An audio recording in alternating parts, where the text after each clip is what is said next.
One day, a strange book appeared in a young lady's dream. Turvion Halvenkia was the main character in it, the terrible, destructive love of a war-mad man. Throughout the entire work, he treated the heroine as if he were not a human being at all. She looked at him intently and said that he knew nothing about love. He only said with a grin that it was funny. He ended up getting killed at the end of the book, and the young lady was just an extra with a few lines. A half-blood princess, born from a romance between a king and a servant, who spent her entire life imprisoned in a castle. At the beginning of the story, she was sent to Halvenkia and she lost her life before the story began. But now she had no intention of dying at all. Turvion was surprised because the king started the war first, and as soon as he lost several castles, he sent him the princess of his state to stop the war. He looked at the princess intently and asked her to state her name. The young lady quietly said her name and said that her name was Alexia Anzac. Looking at her, he asked her with a smirk what her thoughts were on this matter. He said that her father was just an incompetent fool.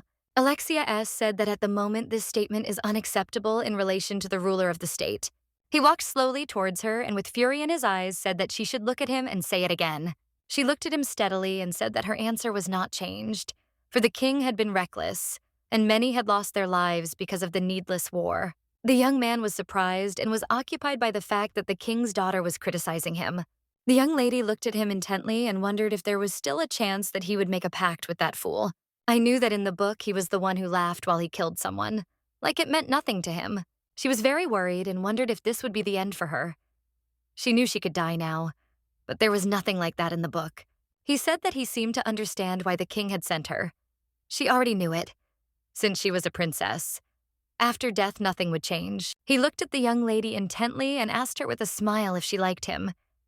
The young lady was taken aback as she did not expect to hear such a thing. He looked at her with a smile and said that he was the only unmarried member of the family. He asked if she didn't like him. The young lady, trembling with fear, looked at him in surprise. She did not know what to answer and did not know how to behave in this situation. With the speed of lightning, the young man embraced the young lady and breathed a sigh of relief. He said with a satisfied smile that it seemed like they both only needed one thing. The young lady in turn apologized as she did not understand what he was talking about. His aura was pressing on her, and she felt like she was going to be sick. All the people who were sent here were people who were abandoned. He said that they should get married next month. The young lady was in shock. She knew that she could not lose everything.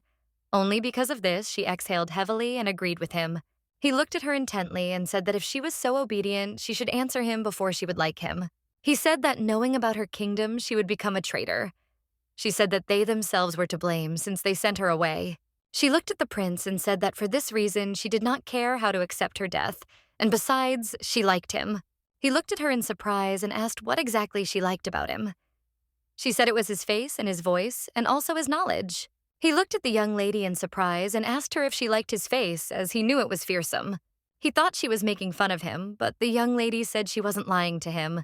He said that was enough and now she should follow him as he would escort her to the room. The young lady, in turn, followed him slowly, but a moment later she saw blood on his hand. He sighed heavily and said that it was not his blood and that she should not worry. With a trembling voice, she asked whose blood it was. He looked at her with a feigned smile but said nothing. A moment later, he asked the lady if she was afraid of him. She sighed heavily and, looking at his hand, said that it was not so, since she was only worried about him earlier. A moment later, the young lady took her ribbon and bandaged his hand. He pulled her into the room in a hurry. She apologized, said that he needed to change the bandage later. He said that it was not necessary. He sighed heavily and said that she exceeded all his expectations. She asked if he didn't like it. The young man said that it was not so.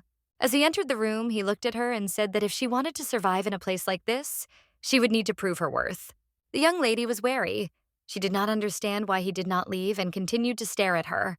She exhaled heavily and felt sad, because she thought that he was looking at her jet-black hair. She knew that this was the color of a witch. Without looking at the young man, she said that they looked very similar, very terrible. The young man said that it was not so. For a moment he thought, but a few minutes later, looking at the young lady, he said that her hair was like night. She froze in surprise as she had never heard anything like that before.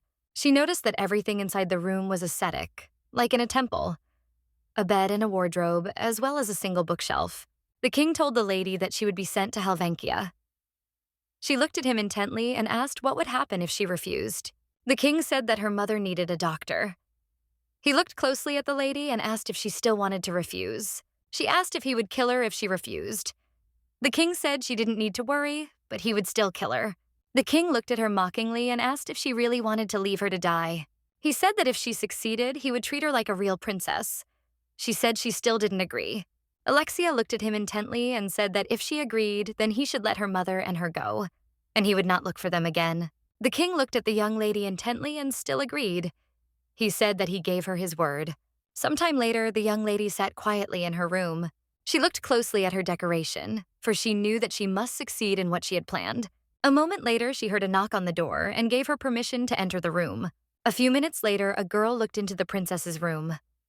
The princess looked at her and told her to leave everything and she would do everything. The girl apologized and said that it was her job. She noticed that the child had a scar. The girl looked at the princess with glassy eyes and said that her scar was simply disgusting. The princess realized that the girl had come to her to show her her scar. She asked the girl if it was really the army that had done this. The girl said that they set her house on fire, and unfortunately, her entire family died in it. Since they could not get out, the princess was in shock. The princess, frozen in shock, asked the girl for forgiveness, screamed with rage, and said that she wanted all the people from Anzaki to die. The princess looked closely at the young girl and asked for forgiveness. She came closer to her and asked if the girl had heard of the Ansidria flower. With tears in her eyes, the girl said that she had heard of it. The princess smiled and said that if you use this flower, you can get rid of the scar, since her burn also disappeared after this use. The princess smiled and extended her hand to the girl, saying that everything was fine and that she could touch it. Anila looked timidly at the princess and asked if it would help her face. The princess looked at the girl with a soft smile and said that she would definitely get better. She knew she could hardly erase the wounds of the past, but she wanted to change the life of at least one child. The princess was sleeping quietly in her room when she suddenly heard a scream. Kilias R woke up the princess. She was surprised that she had gone to bed in clothes not intended for sleeping. The princess said that she would be more attentive. She looked closely at the princess and said that today she would be her instructor. She was one of Turvian's loyal subjects. The princess really liked this girl who was constantly trying to protect him. Kili looked at the princess with disdain. The princess looked at her intently, as she really wanted to be on good terms with her. Anzaki alive. The princess sighed heavily and said that she knew that there was no one here who would treat her well. Kili was glad that the princess understood this. The princess looked at her intently because she knew that she desperately wanted to know why she was still alive, but she was also curious. A moment later, she handed the glass of water to the princess and she thanked her. The princess slowly began to drink the contents. Kili looked at the princess with a haughty grin. A moment later, she told the princess that she was very brave, as she drank the water knowing that she might have mixed something into it. The princess told her that if she wanted to kill her, she could do it any time. Kili said that she was ordered to do everything so that not a single hair would fall from her. She looked at the princess with contempt and said that if she did something outrageous, she would definitely pay for it. She slowly poured water on the flower that stood in the room, and it lost its shine. The princess calmly said that she would not do anything. A moment later, she told the princess that it was time for them to go, and that she had to change. She looked at the princess and her outfits in surprise. Since she did not understand why they looked like that, she asked if she liked the outfit. Kili sighed heavily and, looking at the princess, said that it looked like she took it by mistake. The man looked intently at His Highness and called out to him. Ludwig asked if it was true that he wanted to marry the princess. Turvian S. said that everything was exactly like that. He understood his choice perfectly, since it did not depend on him. But still, Ludwig said that if he were to commit such rash acts, His Majesty might lose his trust in him. Ludwig was afraid that the prince might be imprisoned. Turvian said that he would not allow this to happen, since he was no longer a stupid child. Ludwig said he knew it, but he was still worried. He understood everything perfectly, but now the prince looked like a real monster. He sighed heavily and said that he needed more time, because the more he used the power, the more it ate him up from the inside. Ludwig told the master that he would always be with him. He also said that he must go to Landkvirt. The prince looked at his secretary in surprise and asked if he was really leaving today. Ludwig sighed heavily and said that he seemed to have forgotten. But due to his health problems, today was the day he had to go get his medicine. The prince told his subordinate not to worry about him, but to take better care of himself. The prince told him to keep his hopes to himself. Ludwig, in turn, mentally asked the prince to remain safe and sound until his return. Kili looked at the princess intently and said that she was only explaining everything once, and so she should listen carefully. She said that the 4th floor is where guests like the princess stay, and the 3rd floor is where His Highness's private quarters are. She asked the princess not to go there. She looked closely at the princess and told her not to wander around the castle, as there were many crazy people who wanted to harm her. She looked at the princess with a smirk and asked if she really thought that a sane person would try to kill someone here. A moment later, she said with a smile that the strangest man was the king who started the war and then sent his princess to them. She asked if they really thought that this would start a war. The princess said indifferently that they knew that it would not help. Keely looked at the princess and asked if a man who thought so would get rid of his daughter. The princess of the indifferent sighed heavily and said that the king was such a person. Turning around, she said that she was not at all interested in the history of the princess's family. He glanced sideways at the princess. She said that there were a lot of crazy people in the castle, and therefore she should behave well. Keely blocked the princess and did not let her pass. She said that she would wait a little and did not leave her side. All the knights present were shocked. They could not understand why a murderer like the princess was now in the castle. The young lady was shocked. She thought she would be hated, but not to this extent. The young man glared at them with anger and said that he wished he could look her straight in the face. She looked intently at everyone present and said that His Majesty had given the order to give the princess a tour. The man was furious. He shouted that he would just kill her right now. Keely, in turn, shouted for him to calm down, and since she was ordered to protect the princess. After a few minutes of arguing, a fight broke out between them. Keely parried the blow with ease. She looked at the man mockingly, but unfortunately the young man caught her. She looked at him with fury and shouted that he was too noisy. Sometime later, he was already lying on the ground. She looked at him intently and asked if she could pierce his throat. He sighed heavily and said that she had become a lousy bodyguard. Keely said that there was no need to be angry with her as she was just a little girl. He looked at the princess with fury and said that he would like to see her suffer. The princess was shocked. She looked at him intently as she realized that he also lost someone dear in the war. Keely glared at everyone present and said that the performance was already over and they should get back to training. The princess looked closely at the girl and said that she was bleeding. Keely looked at the princess intently and told her not to walk alone, as everyone wanted to kill her. The princess looked at her intently and thanked her. Keely asked in surprise what she was thanking her for. The princess looked at her with a sweet smile and said that she wanted to thank her for protecting her. Keely said it was an order and she carried it out. Looking at the princess, she realized that she did not look like an ordinary princess. The young lady, in turn, knew that she was being very sweet when she said such a thing. A moment later, she felt that there was someone outside. She heard someone's voice. She heard a man's voice and realized that it was the guy with whom Keely had fought today. He said angrily that the princess was going to die soon and they could just speed up the process. He shouted furiously that she was the daughter of that bastard. He wanted to kill her. The young lady became wary. She did not know what to do. She knew perfectly well that she needed to hide on the balcony first. She wondered what would happen if she screamed. She didn't know if anyone would help her. The man entered the room. He was surprised because he did not notice her. His companion said that the bed was still warm and she was definitely somewhere in the room.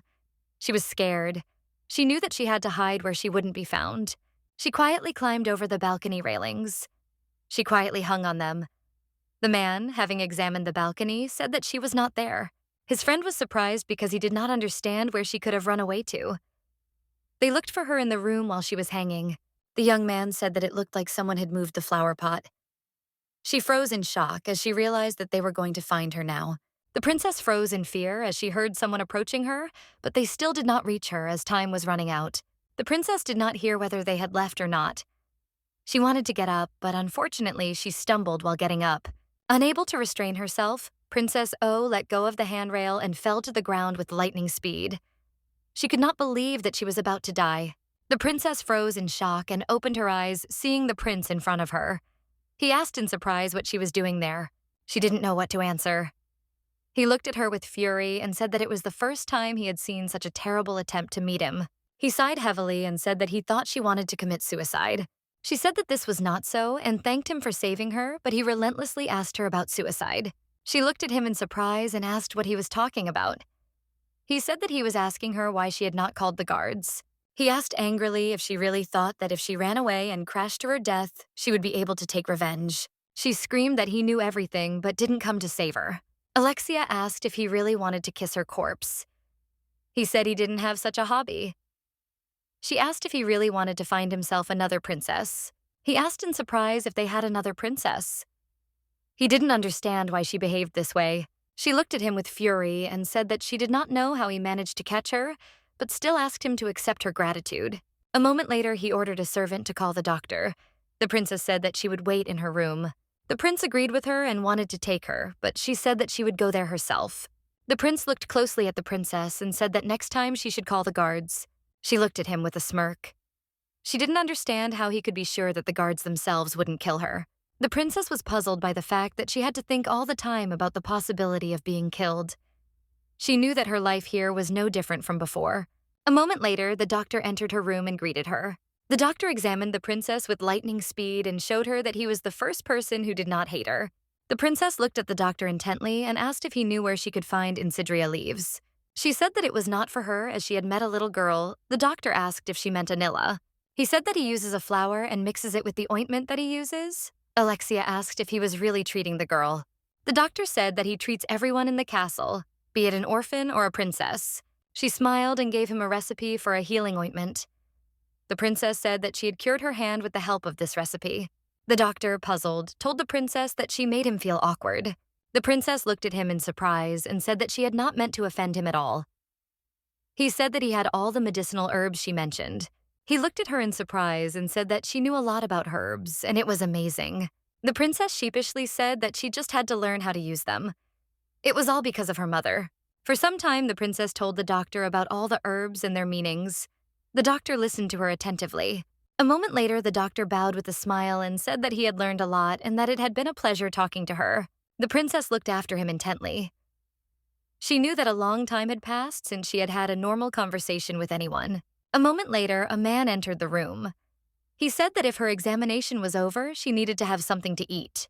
The servant served the princess dinner and told her that she could enjoy her meal. She was glad as he came on time. The young lady slowly touched the food. As soon as she tried the dish, she felt sick.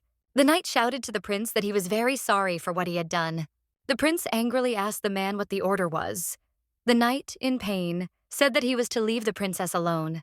The prince screamed in rage that the knight had disobeyed him. Trembling with pain, the knight said that he still could not kill her. The prince struck the knight with rage. He shouted that he was telling him right now about his worthlessness. He said that he did not need such people. A moment later, the knight pounced on the prince. He knew he couldn't just die like that. He was furious because he could not take revenge on the king. He attacked the prince with all his anger. But a moment later, the prince fought him off and struck him, and he fell to the ground with a crash.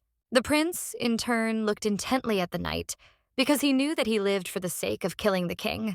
He looked closely at the young man and said that he would grant him a dignified death. The knight accepted death with honor. The servant brought the princess her food. She was shocked and wondered if they really ate anything here except meat. She felt very nauseous. She couldn't eat anything like that, because she couldn't stand the smell of blood. Unfortunately, she had been through a lot, and now she thought that everything would be okay with her. But unfortunately, it was all in vain. Alexia was in shock because she knew that in such a place she was completely alone and everyone wanted to kill her. The servant anxiously asked the princess if she was okay. Sighing heavily, the princess said that not everything was okay with her. The servant ran away in a hurry and said that he would now bring other food. The princess was puzzled. She didn't know if she could get to the bed. Unfortunately, she was losing consciousness. A moment later, she fell to the ground with a crash, losing consciousness. The prince entered the room and froze in place. He did not understand what was happening at all. The servant shouted that it was because of the princess's food. The prince tasted the food prepared for the princess with lightning speed. He looked at everyone present in surprise and shouted that he was not poisoned. He looked at the princess in surprise and asked why she wasn't eating anything. She said that she couldn't. He looked at her puzzledly and asked if she would rather die before marrying him. Trembling, she said that she loved him. The prince froze in place in surprise from shock. Turvion, frozen in surprise, asked what she was talking about. She looked at him and said that she had already told him that she loved him. The prince froze in surprise on the spot. The prince looked intently at Her Highness and asked if she had called him. She looked at him intently and said that Turvion wants to marry the princess. She asked the prince if he wasn't disappointed, since that boy was aiming for his place. He said that she shouldn't worry about it, since all the nobility was on her mother's side. She said that they must do everything to ensure their future, and he must go there and know about everything. He said that the queen was not feeling well, and until she got better, he would not go anywhere. She sighed heavily and said that the queen would recover without his presence. She said angrily that if only he could handle a sword, everything would be much easier. He sighed heavily and wondered where the man who had told him to concentrate on politics had gone. He was puzzled that she could not give birth to another child. She looked at him in surprise and asked if he was throwing a tantrum at her. With lightning speed, he began to pace the room and mock her. She was furious and screamed at him to stop. She sighed heavily as she did not understand how she could have given birth to such an ill-mannered brat. She ordered the servants to prepare him for dispatch. The young lady slowly opened her eyes. She woke up and saw the prince in front of her. The young lady looked at him in surprise as she did not expect to see him. She watched him for a while. She looked at him in surprise and called out. The prince sighed heavily and asked if she had woken up yet. He slowly reached out to her, but the princess became wary. He said that it seemed she did not have a fever. A moment later, a servant entered the room and called the princess. He brought her soup. The princess looked at the prince with a smile and thanked him for the wonderful soup. He asked in surprise if that was all she had eaten. She was already full, but the prince still insisted that she eat more. She sighed heavily as she felt like her stomach was about to burst. The prince looked at her intently and held out a glass. She asked in surprise what was in it. He said that she should not complain. The servant looked closely at the young lady and said with a smile that it was just medicine. She became wary but began to drink anyway. The princess noticed that it was very bitter. The prince introduced the princess to a new servant, and he also told her to stop stalling, since she could ask him for anything she wanted. She imagined it, looked at him, and asked if even if she said something, would they help her before she died. The prince was shocked. He left the room with lightning speed without saying anything. The servant said that the prince was very busy, and therefore he could disappear for a long time. The princess slowly turned around and quietly thanked the servant for everything he had done for her. He smiled and said that there was nothing to thank him for. She became wary as she heard a familiar voice. The young man looked at the princess and said that she needed to be patient for a little while, because he would definitely return her home. He looked at her intently and said that he swears by his name and the title of White Knight. She was sure that he was also one of the spies. The princess jumped up and called the servant. The girl looked intently at her companion and said that the princess would never return home again. She said that it seemed like he was too busy taking care of the princess. He asked in surprise what she meant by saying such things. She said mockingly that it seemed he was the only one who didn't know. She told him how the princess had been treated all this time. He was shocked because he had not expected such a thing. She said that the princess was called the Black Ghost because she had to eat the leftovers from the ball. They talked for a while, but a moment later she looked at him intently and said that he didn't have a single cent when he was born. She didn't understand how he managed to survive in those harsh times. The princess looked into the distance and said with a smile to her servant that it seemed to be always so noisy here. He knew that the princess had lived at the very end of the palace in the past and had never seen anything like it. On the prince's orders, the servants began to move the princess's room. She looked at the man in surprise and asked if she was really moving somewhere. The servant said that everything was exactly like that, and now she would live next to the prince. She looked at him in surprise and asked if it was safe there. The princess sighed heavily as she knew that most people hated her, and she was worried that something might happen to her. She asked if she could take the flower with her. He looked at her in surprise and asked if she really wanted to take the dried flower pot. When she saw that pot, she remembered that the necklace she had was fraught with great danger. The servant said that she did not need to persuade you and that she should at least use the cart. She smiled and said that everything was fine. The young lady walked down slowly as she noticed a small child in the distance. The girl looked intently at the princess and said that she heard that she was ill. The princess looked at the girl with a smile and asked if she had received the medicinal herbs. Anila. That she had received everything. The princess smiled and asked if they had helped. She said that the teacher had told her that the redness had disappeared. The girl looked closely at the princess and timidly told her to get well soon. Anila looked at the princess intently and said that after her recovery, she would be able to hate her with all her heart. The young lady walked slowly into the room. She was surprised because it was very spacious. A few minutes later, she noticed someone's clothes in the closet. The servant said that he didn't know whose they were. She thought for a moment as she thought that most likely these were gifts for her. A moment later, someone knocked on her door and S said that he was going to enter the room. The doctor looked at the princess intently and with a wide smile and asked how she was feeling. She smiled and said that she was okay. Since she was not very hurt, she asked if he really had any business with her. He said that he brought her a book about medicinal herbs. The doctor asked if she already knew everything. He said with a smile that if she decided to prepare some medicine, she should drop by his office. The princess smiled and said that she would think about it. The doctor said that they could assume that he had come to tell her to get well soon. The princess remarked that he was a funny character. The young lady sat quietly on the terrace and sipped tea. She was surprised because the sky was very radiant. She sighed heavily, as she wanted to know what the prince was doing now. A moment later, the prince looked closely at the young lady and asked what she was doing. She started as she had not expected to see him. She said that she had crushed the medicinal herbs, and the prince asked if the doctor had asked her to prepare the medicine. The princess said that this was not so, and she volunteered herself. He looked at her in surprise and asked if she was really doing useless work. The princess looked at him in surprise and asked what he was doing there. He sighed heavily and said that he was just looking at Anzac. Alexia asked in surprise if he really hated him that much. The prince sighed heavily and said that it was just an old habit. She knew that in her eyes he was a man who did not know love. He survived at the expense of the lives of others. She hoped that in this life everything would be different for him. She sighed heavily and said that the wind was very pleasant. The prince asked if she really liked the dress so much. He asked if there really wasn't another one. She said there were other clothes in the closet. Tervian said that the clothes did not belong to anyone, and if she did not intend to wear them, she could throw them away. She looked at him intently and asked if she would have to wear it. Kali looked at the princess with a smile and asked if she would like to go for a walk. She smiled and said that she wanted to freshen up a bit. She said that she had finished her workout early. She looked closely at the princess and said that usually she goes to rest after her, but now she has to guard the princess. She smiled and said that the weather was very good today, and so they had better hurry before it got worse. A few minutes later, a young man ran up to them. He reported that the prince was fighting with Gaster and that he was in an inappropriate state. He shouted that something very serious was about to happen, and therefore he had to hurry as he wanted to see this spectacle. Keely stopped looking at the princess and asked if she wanted to look too.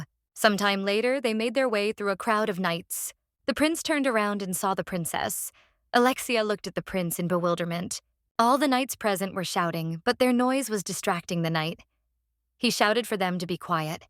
A moment later, the princess saw the shot and froze in place. They were surprised as the prince showed his true strength. The prince looked at the knight in surprise and asked if he hadn't said that he could dodge. The prince looked at the young lady in surprise and asked why she had come. The princess, in turn, noticed that his hand was tied with her ribbon.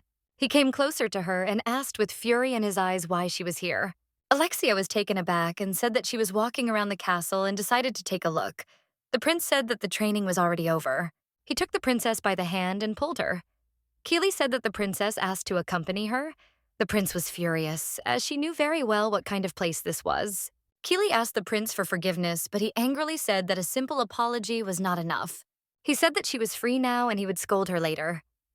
The princess looked at the prince in surprise and called him. The prince looked at the princess with surprise and anger. Alexia said that it was she who asked to be brought.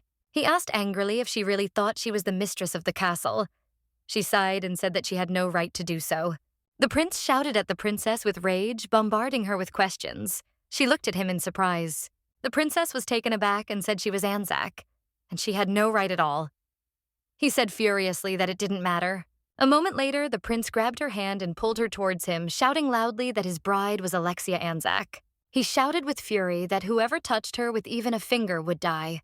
Everyone present was shocked and asked questions in a hurry, but the prince sighed heavily and said that they would leave all the questions for later. He dragged her along the corridor with lightning speed. The princess sighed heavily and asked him to stop. The princess sighed heavily and said that she didn't know that she wasn't allowed to watch the training. She began to justify herself, but in turn, the prince stopped her with the speed of lightning. He said he didn't think she could say something so embarrassing. He said she shouldn't say that to him. The prince said that she should not forget that she was in an enemy country, and she was not allowed to appear in the training hall. She said that the king had not taught her anything, and even if she watched, she would not be able to do anything. She said that she would not look at military weapons technology and everything else. He sighed heavily and said that no one had thought about it. The princess looked at him in surprise. He sighed heavily and said that even when she was faced with the doctor's work, she still did not understand. He said that Kellyanne had violated his order and there was nothing he could do about it. He took her to her room and told her that she could rest. The princess looked at him intently and asked why he didn't take it off. The prince looked closely at his hand and a moment later said that the wound was not completely healed. The princess wondered if no one could heal his wound, but she did not mind that he wore her ribbon. The next day, Callie Tack did not come, and the princess was sitting in the room. She remembered how the prince said that she obeyed his order. She understood perfectly well that the girl suffered because of her. Joseph entered the room as a princess and said that he needed to wash her dishes. The princess asked him if Callie was okay. He said she was only on probation for a week. The princess thought for a moment and said that she was very worried and did not know what to do. He looked at her intently and said that when the girl returned, the princess could apologize to her. The princess thought that this would not be enough. He smiled and said that of course that would be enough. The princess looked at him timidly and said that in that case she would try. He looked closely at the princess and asked if she would like to take a little walk. He looked at the princess with a smile and said that they were already there. The princess smiled as they found themselves in the stable. The princess slowly approached the horse as she wanted to feed it. She smiled and said that this was her first time seeing a horse in real life. She smiled and said that she would not count the one who drove her carriage that time. A moment later, a young man approached him and said with a smile that he had already fed the horses. He looked intently at his friend and said that the princess was currently out for a walk. He looked angrily at his friend and asked if he had really brought the princess here. After the prince recently sent the night into a forest teeming with monsters, no one dared to lay a finger on the princess. Joseph said that by the prince's order, they must take the princess wherever she wishes. The young man began to be indignant. Joseph glanced sideways at the princess, who was tenderly communicating with the horse. He slowly approached the princess and asked with a smile if she liked this horse. The princess smiled and said that its fur was very dark. She smiled and said that she thought he was all alone for its dark fur. He said it was the prince's horse and her temper was just terrible. She didn't get along with other horses. The princess smiled as she thought that the horse took after its owner in character. The young man froze in surprise and embarrassment as he saw the princess's radiant smile. The princess, in turn, looked at the servant in surprise and called him. She slowly walked closer to him and with a soft smile said that he had a straw stuck in his hair. She reached out to him. With the speed of lightning, the young man ran away. He shouted that he would go. Clean up the horse and return. She froze in surprise as she did not understand why he behaved this way. The princess looked at the horse with a smile and said that she would give it food if it came inside. The princess happily fed the horse. She was glad that the horse obeyed her. But a moment later, the horse reared and the princess was taken aback. The princess heard a dull crack and froze in place. She saw that just a little more and the horse would get out of the pen. Joseph ran up to the princess with lightning speed and pushed her away, while the horse ran out into the street with lightning speed. Trembling with fear, he asked if she was okay. The princess only said about the apple. The young man looked at her in surprise. The princess smiled and said that it seemed that the horse really wanted the apple. He asked if she was hurt. Alexia said she was fine, but asked what about him. The princess noticed a wound on his hand and offered to treat it, but he refused. Then she said that it was an order. The young man said sheepishly that he would do everything obediently. The princess sighed heavily as she had not thought at all that she would get hurt too. She knew that her servant had actually suffered more than she had. A moment later, there was a knock on the door of the room. She gave her permission to enter, but was taken aback when she saw the prince. He looked at her in surprise and asked where she was hurt. The guy said he heard there had been an accident in the stable. She showed her leg and said that nothing terrible had happened. He sighed heavily and said that she had been so worried about him before, but now she was ignoring her own. She said she was fine. She even took her medicine. The prince looked at her closely and asked if the servant had mistaken it for her. The young lady looked at the prince in surprise as she had no idea what he was talking about. The princess looked at the prince in surprise and asked what he was talking about. The prince, in turn, looked at the young lady with fury and said that it seemed that she had recently become very close to the young man. He looked at the princess with disdain and asked if it was really his hump that provoked such a surge of sympathy in her. The young lady was puzzled. She did not understand why he suddenly became angry. She said that he himself chose the young man to be her servant. Prince, is that really why she is so kind to him? The prince said that she is a simpleton. Alexia sighed heavily and said that she had heard that he carefully selected servants who would not treat her with hatred. The princess looked away and said that she was a little late with her gratitude, but still thanked him for saving her. The prince sighed heavily and said that unfortunately he could do nothing about their hatred. She looked at the prince intently and wondered if he would hate her too. The prince looked into the distance and said that they would have to move Hans's room to the first floor. The princess looked at him in surprise and asked why he would do such a thing. A few minutes later, the prince noticed Callie. Callie looked at the prince intently and asked if he had summoned her. The prince told her that she should tell Hans to be moved to another room. She looked at the prince in surprise, but said that she understood everything. The princess glanced sideways at the flower that was in her room. She had only brought it inside today because it was already getting cold. The prince looked angrily at the flower and asked his subordinate what it was.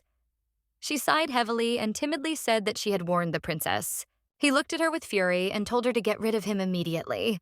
The princess was shocked and screamed that this couldn't be done. The princess screamed and asked the prince to give her permission to keep it. The prince said that the flower had already wilted. The young lady sighed heavily and said that she knew about it. He looked at her in bewilderment and said that she had very unusual preferences. Alexei looked intently at the prince and asked him to leave a flower as a reminder of her origin and place in this palace. He said with fury that she was the future wife of the House of Halvenkia. He said that she would not have a second chance. The prince asked if they could throw him out now. The princess looked at him intently and said that her answer was still negative. The prince sighed heavily. Turvian said that he really hoped that she would not drag him into his room when she moved in with him. The princess said that of course she would not do that. She looked at the prince in surprise and asked if he was already leaving. The prince glanced at her sideways and casually asked if she had any more questions. She said that she had no questions left. He looked at her intently and said that he had rushed here from training, and he also said that her servant had been acting very strangely. The princess looked at the prince in surprise and asked if he was worried about her. He sighed heavily and, looking at the princess, said that she could think whatever she wanted. She knew that it would be very good if he worried about her of his own free will. She sighed heavily, because she knew that his feelings were initially beyond her control, so it would be too much for her to desire something that did not belong to her. Without looking at the prince, she said that everything was fine, and he did not need to worry about her. The prince looked at the young lady in surprise and said that, at least, he was interested. He even thought for a moment why she had become so weak. She knew she was weak because she hadn't eaten anything for several days. He said she was weak because it was different every time. She denied it. He looked at her puzzled and said that the people under his command were not like that. She was shocked and very angry at him, as she knew that all the people under his command were the best knights in the kingdom. He looked at the princess with a smile. Because he was surprised by her expression, he smiled and said, "That is much better." As he was leaving, he said that he had to go back already. At the door, the prince bumped into a servant. Joseph said that dinner was ready. The prince looked at the princess and said that she should eat a little and should not faint anymore. The young lady looked at the prince intently, or with a soft smile said that he should also take care of himself and the negligent person. She sighed heavily and said that all he had was a ribbon. The prince froze in surprise, as he did not expect to hear such a thing from her. He slowly walked closer to her and took her hand. The prince looked at her with a smile and said that he really hoped that she would worry about him from now on. The prince tenderly kissed her hand. Killy sighed heavily and said that it seemed she had worked herself into overwork. After she met the prince, she could not even imagine that he could be so friendly that sometimes it reached the point of absurdity. And besides, she heard that they said that the prince lost the ability to feel any emotions after his entire family was killed. She looked at the prince in surprise and asked why he was acting like this. The prince sighed and said that Ludwig said that he would worry about him. She was surprised. She didn't understand why he wanted to marry the princess at all. She said that the Anzac family was not forcing him to choose her. He looked at her sideways and asked what she thought would happen to the princess when the war was over. She said that if the princess was useless here and could not maintain her position, she would definitely be killed. She knew that he could not start the whole wedding thing just to save her. She looked at the prince intently and wondered if he really wanted to save the princess he had just seen. She knew he would never do such a thing. She looked closely at the prince and asked if they had met before. The prince sighed heavily and said that it was indeed so. She asked in surprise when it had been.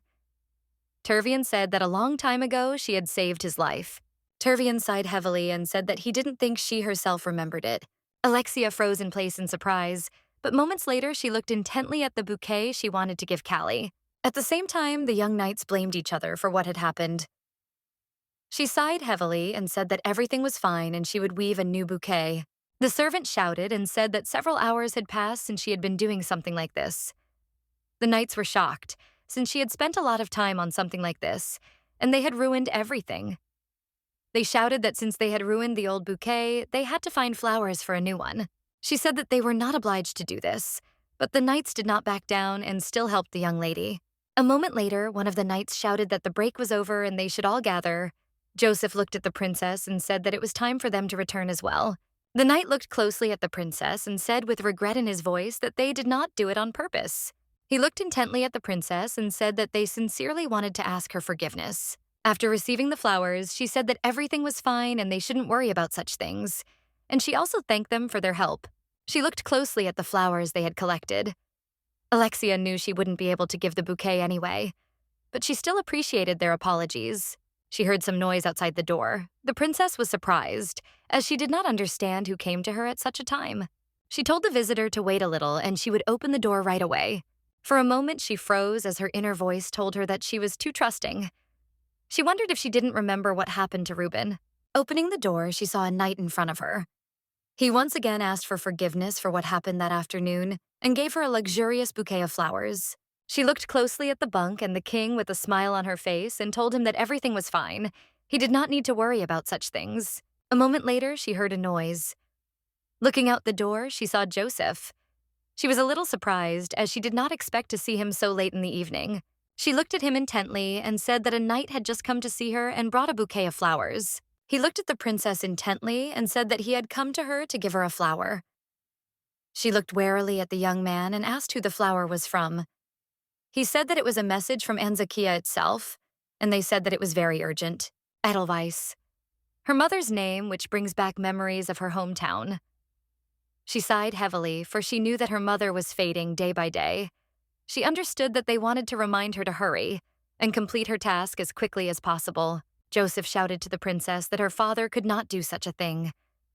She looked at him in surprise and asked if he really didn't know that the one he was so devoted to was a liar, threatening his own daughter with her mother's life. He sighed heavily and said that this was very cruel. The princess looked at him with fury and said that he should believe that she could be more cruel. She told him to tell the prince that she would like to have tea with him. She said with anger that she must complete her task. Alexia wondered if her mother would survive if she killed the prince. She thought that most likely she was just deluding herself with unrealistic dreams. She knew that he refused her offer. The princess, in turn, initially felt relieved, but now she felt uneasy. She sighed heavily and wondered what she really wanted. A moment later, she heard a knock on the door and gave her permission for the person to enter. She was surprised as no one entered. She looked at the window. She froze in surprise as she saw the prince.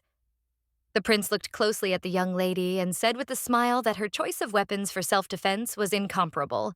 She looked at the prince with a sharp, angry look but said nothing. The prince sighed heavily and said that she should have called the guards. The princess said that he would have gotten there faster through the window anyway.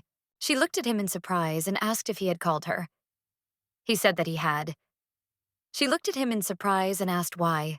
The prince smiled and said that he would like to have tea with them. Alexia looked at him in surprise, as she did not expect to hear something like that. He smiled and said that everything was exactly like that, and asked if she was busy at the moment. The young lady timidly said that she was busy with something. He looked at her in surprise and asked what she was busy with. Alexia looked at him intently and said that she needed to grind the herbs. He said that she could put it off until tomorrow. The princess said that she couldn't do that as they would wither and he should look at it with me. The prince used his magic and told her to remove her hands. The young lady was surprised as he used his magic on her and on the box that contained the herbs. The prince looked at her with a smile and said that she could contact him and more. He looked at the young lady with a satisfied and radiant smile and said that he would be with her. Now there was free time. She sighed heavily and agreed with him. Sometime later, they sat quietly sipping tea on the terrace. She was wondering whether to poison him. While he was calmly sipping his tea, the princess looked closely at the prince and called him. He frowned and looked at her. He asked if she had added milk. The princess said that she had not done so. A moment later, she said she was going to get some milk and asked if he wanted more. He smiled and slowly handed her the cup. The princess was puzzled. She did not understand why he gave her his cup just like that. She knew that if she were in his place, she would never have done such a thing. The princess wondered if she should put poison in his tea now. She knew she just had to complete her task. The princess understood that with Joseph's help, she could return home. She really wanted the war to end, and she would no longer have to sit and wait for death. She knew that with the coming of spring, she could escape from the castle with her mother. She knew that the prince had killed many people, and she thought that perhaps in the future he would kill her and her mother. The young lady slowly handed the cup to the prince. The prince, in turn, slowly began to drink tea. He asked, surprised but calm, why she didn't pour herself another drink. The princess sighed heavily and said that she wouldn't be able to sleep at night if she drank any more. The prince sighed and said that, unfortunately, she was not a good liar. The young lady looked at the prince in surprise and asked what he was talking about. He looked at the princess with a sharp and angry look and asked why she had not put poison in his drink. The princess was shocked. She did not expect to hear such a question. Taken aback, she asked how he found out. He looked at her intently and said that no matter how she pretended, it was all written on her forehead. He looked at her with fury and asked if she really decided to kill him. He asked if this was the reason she suggested drinking tea. The young lady sighed heavily and said that everything was exactly like that. With the speed of lightning, he approached her and put a knife in her hands. The prince asked, why did she suddenly doubt since she decided to do something like that? Pointing the knife at his heart, he showed her where it was. The prince looked closely at the young lady, said that one blow would be enough for her. The young lady in turn froze in shock. She felt ill and dizzy. The prince gently picked her up and called her. The young lady called for her mother in her thoughts, for she knew that if she killed the prince, they would sail away together. She knew that if she killed the prince, they would be together. Alexia threw the knife out of her hands, covering her face with her hands. She screamed that she couldn't do this. He looked at the young lady intently and asked if the king had ordered his death. She looked at him puzzled and asked if her answer would make any difference. He sighed heavily and said that she was right, that it would make no difference. He said that it seemed that she was determined to kill him. The prince slowly began to drink from the cup. The young lady screamed with rage. He looked at her in surprise and asked if she really wanted to drink it. Turvian said that it was just ridiculous. The prince pulled the young lady closer to him. He hugged her tightly and said that even if she killed him, she shouldn't die at all. He said that she should never even think about dying. In the end, the young lady was never able to kill the prince. She couldn't kill him, and this became her heavy burden. Hopelessness that made her forget that she was inside a book. Several days passed after that incident, and she stopped writing suicide notes. The prince didn't blame her for anything, perhaps because he already knew what she would have answered. She thanked him and said goodbye. She thought that he could have abandoned the one who, due to her stupidity, couldn't complete the murder. She knew that her mother should not receive such letters even after her death. She sighed heavily, knowing it would be best for everyone. Looking at the prince, she was at a loss as to what he was thinking. The princess would not turn away from him, even if one day he came to kill her. Unexpectedly for herself, at some point she began to look only at him. She looked at the prince intently and asked if he would kill her. She hoped that he would still answer no, and in that case, she knew what she had to do. The butler looked closely at the prince and called him. The prince looked at the man in surprise and asked if he had already returned. He asked Ludwig how the journey had gone. The man said that they were just lucky with the weather, so everything went smoothly, but he also hoped that his master was in good health. The prince sighed heavily and said that he was fine. The butler looked at the prince intently, for he knew that he was so indifferent to his own health that he was exhausting himself.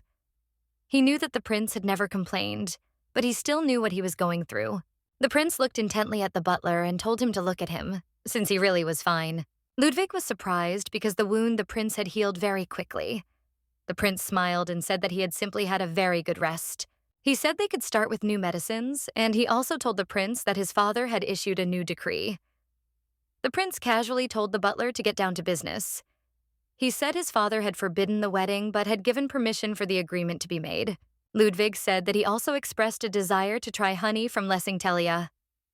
At the next festival, to celebrate the founding of the kingdom, the prince looked at him intently and told him to tell him that he did not mind. The prince looked closely at the man and told him to find him a priest before the beginning of autumn, without any unnecessary noise. Ludwig asked the prince excitedly if this was all because of his condition. He was very excited, but the prince did not answer and silently looked at the man. A moment later, Ludwig asked the prince if he still intended to hold the wedding, even if it was secret from his father. The priest is in charge of the marriage. If the couple receives his blessing, then even the royal decree cannot separate them, because this marriage union will be blessed by the goddess herself. The prince looked at the butler and said that if he had any better ideas, then he could speak right away. Ludwig asked the prince in surprise if he hadn't said that the princess would pretend to be his bride only until the end of the agreement. He said that he never said that he was going to make her queen before the end of the agreement.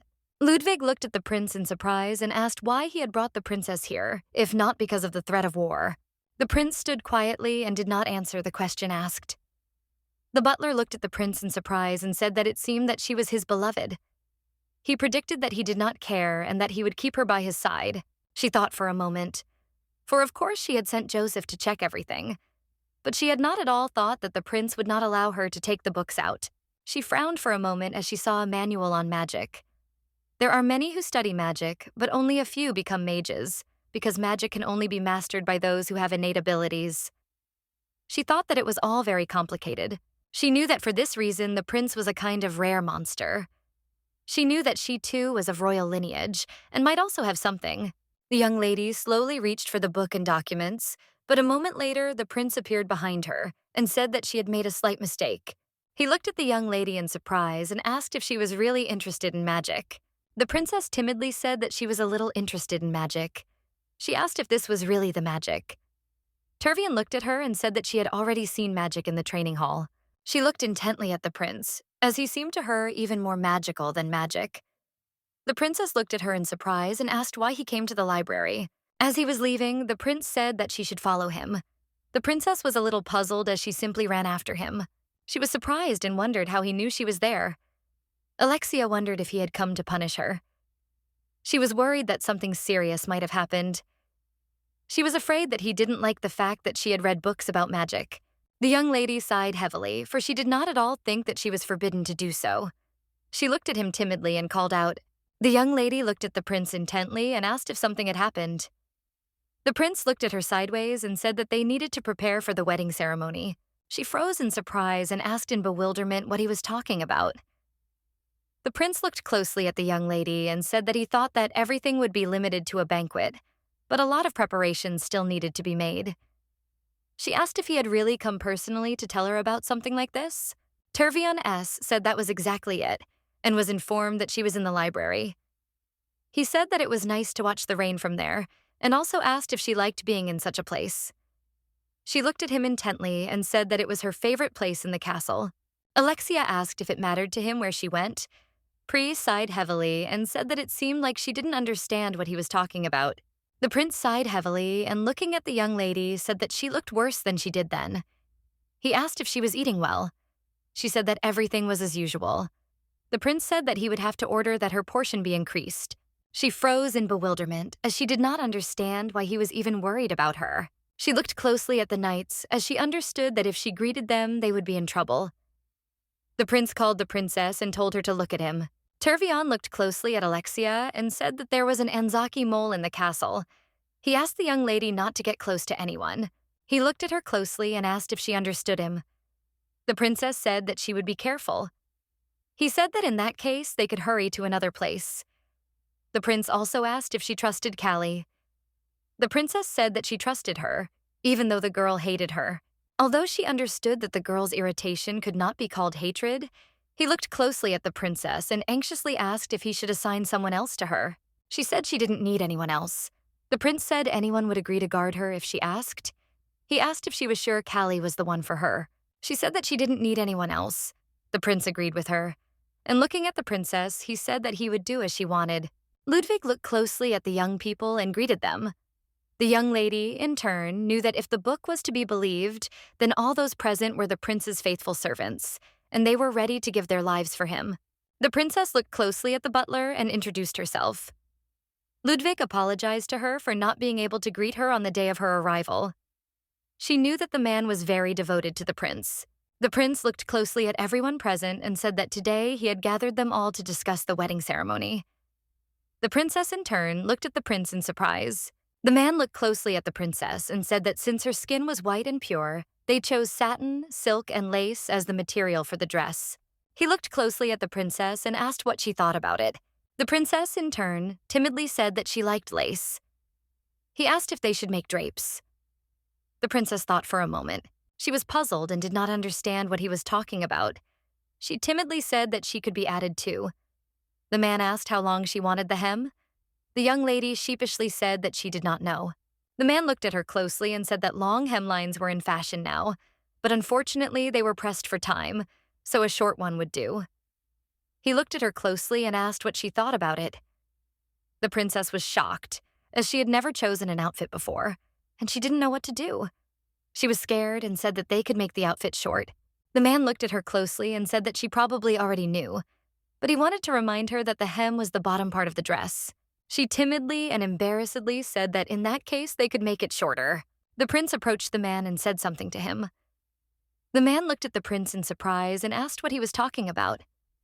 The prince looked at him threateningly and said, "Don't dare smile anymore." The prince looked at the man with a sly smile and he froze. A moment later, something very terrible happened. The princess froze in shock on the spot. The prince, in turn, looked at the man with fury and asked where he got so much courage. He asked the man who he thought he was laughing at. The young lady screamed in a way she had not expected. The man, trembling with fear, asked the prince for forgiveness and said that he was wrong. The prince looked at the man with fury and told him to shut his mouth immediately. The prince looked at the knights and told them to take him away quickly. The man was shocked and asked to give him another chance, and he would make the most beautiful outfit in the world for the princess. The prince looked at the man with fury and contempt and said that he had just missed his chance. The prince looked at the knights and told them to escort the man and make sure he was silent forever. A few minutes later, the prince slowly approached the princess and asked if she was scared. He sighed heavily and gently wiped the blood from her face, saying that if she stopped eating again, she would feel very bad. The princess looked at the prince with concern and asked if the man would really be hurt. The prince looked at his companion in surprise and asked if such a situation really bothered her. She sighed heavily and said that everything was exactly like that. The prince sighed heavily and, looking at the young lady, said that she was a very unusual bride. She excitedly cried out that all this happened because of her ignorance, and therefore she should receive the punishment. The prince looked closely at the princess and asked if she was really that soft. Whether it was because of her origin or because she became like this here, the princess did not answer. She was very puzzled because she knew that he was judging her. He called her soft, but she was only worried about another person's life. She was confused and didn't know what was wrong with being soft. She was afraid of death, and without realizing it, she projected it onto other people. She just didn't want anyone to get hurt because of her.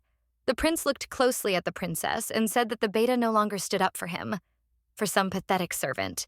The young lady, in turn, froze in place. She could not utter a word, looking at the prince. A moment later, Ludwig entered their room. He said that a dispatch from Silfair had arrived. Tervian was furious because he realized that the old fox was basically joking. He told his subordinate to tell everyone to gather in his office. As he left, he looked closely at the young lady and said that she should remain in her room. The young lady looked closely at the prince. She knew that he had done something again. She knew that the war would soon begin.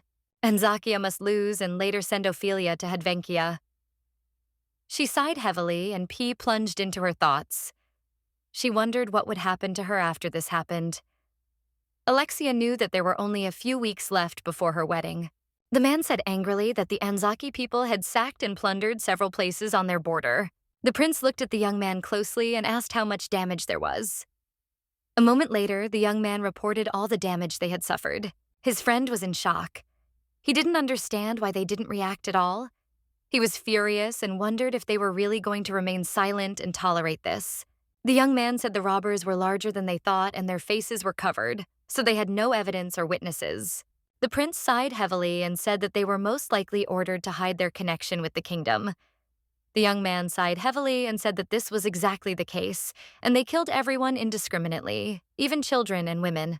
The young people present were shocked since they had recently entered into an alliance. They were amazed that the king's daughter's life was worth nothing. Michael shouted furiously that in that case they should use the princess, and perhaps that would bring the old fox to his senses. The prince looked furiously at the young man and called him. The prince looked closely at everyone present and said that they should quickly understand the whole situation before acting. A moment later, he told everyone present what they needed to do. He said that they should not fall into the civilians' traps. Everyone listened carefully to the prince and agreed with him. Tervion said that he would go to Duparma. They were surprised as they knew that it was the domain of Anzaki. They did not understand why he did this. The prince smiled and told them that the loss must be repaid doubly. The knight looked at the prince in surprise and asked if he really wanted to resume the war. The boy said that he did not want to do that. He only wanted to organize a robbery. He knew that war was just a massacre based on envy and greed. The prince looked at everyone present with a smirk and said that the imperial brat should be treated accordingly. At the same time, the young lady sat quietly in the room, thinking about the situation. She wondered if she would feel sorry if she begged for mercy. She knew that in her kingdom, everything was done for Ophelia's sake. For this reason, she received absolutely nothing. She barely survived in conditions where she did not have to expect sympathy from the maids assigned to her sick mother. She shouted to the maid with tears in her eyes that her mother constantly refused to eat. She asked the maid to give her at least one piece of bread. She had no intention of changing that place, but she still wanted someone to help her. The maid looked at the girl with disdain and a smirk and threw her a piece of bread. The young lady knew that if she was looked down upon, then she should behave accordingly. She looked closely at the bread that the maid threw to her as trash. The young lady knew that she had no choice. She thanked the maid. She understood perfectly well that this was the only way to survive. The young lady sighed heavily and wondered if she should really try this time. She knew she should have held back when she was being mocked. She was puzzled because she knew that if it had been Ophelia in her place, this would not have happened to her. Joseph knocked on the young lady's door and said he would show her into the room.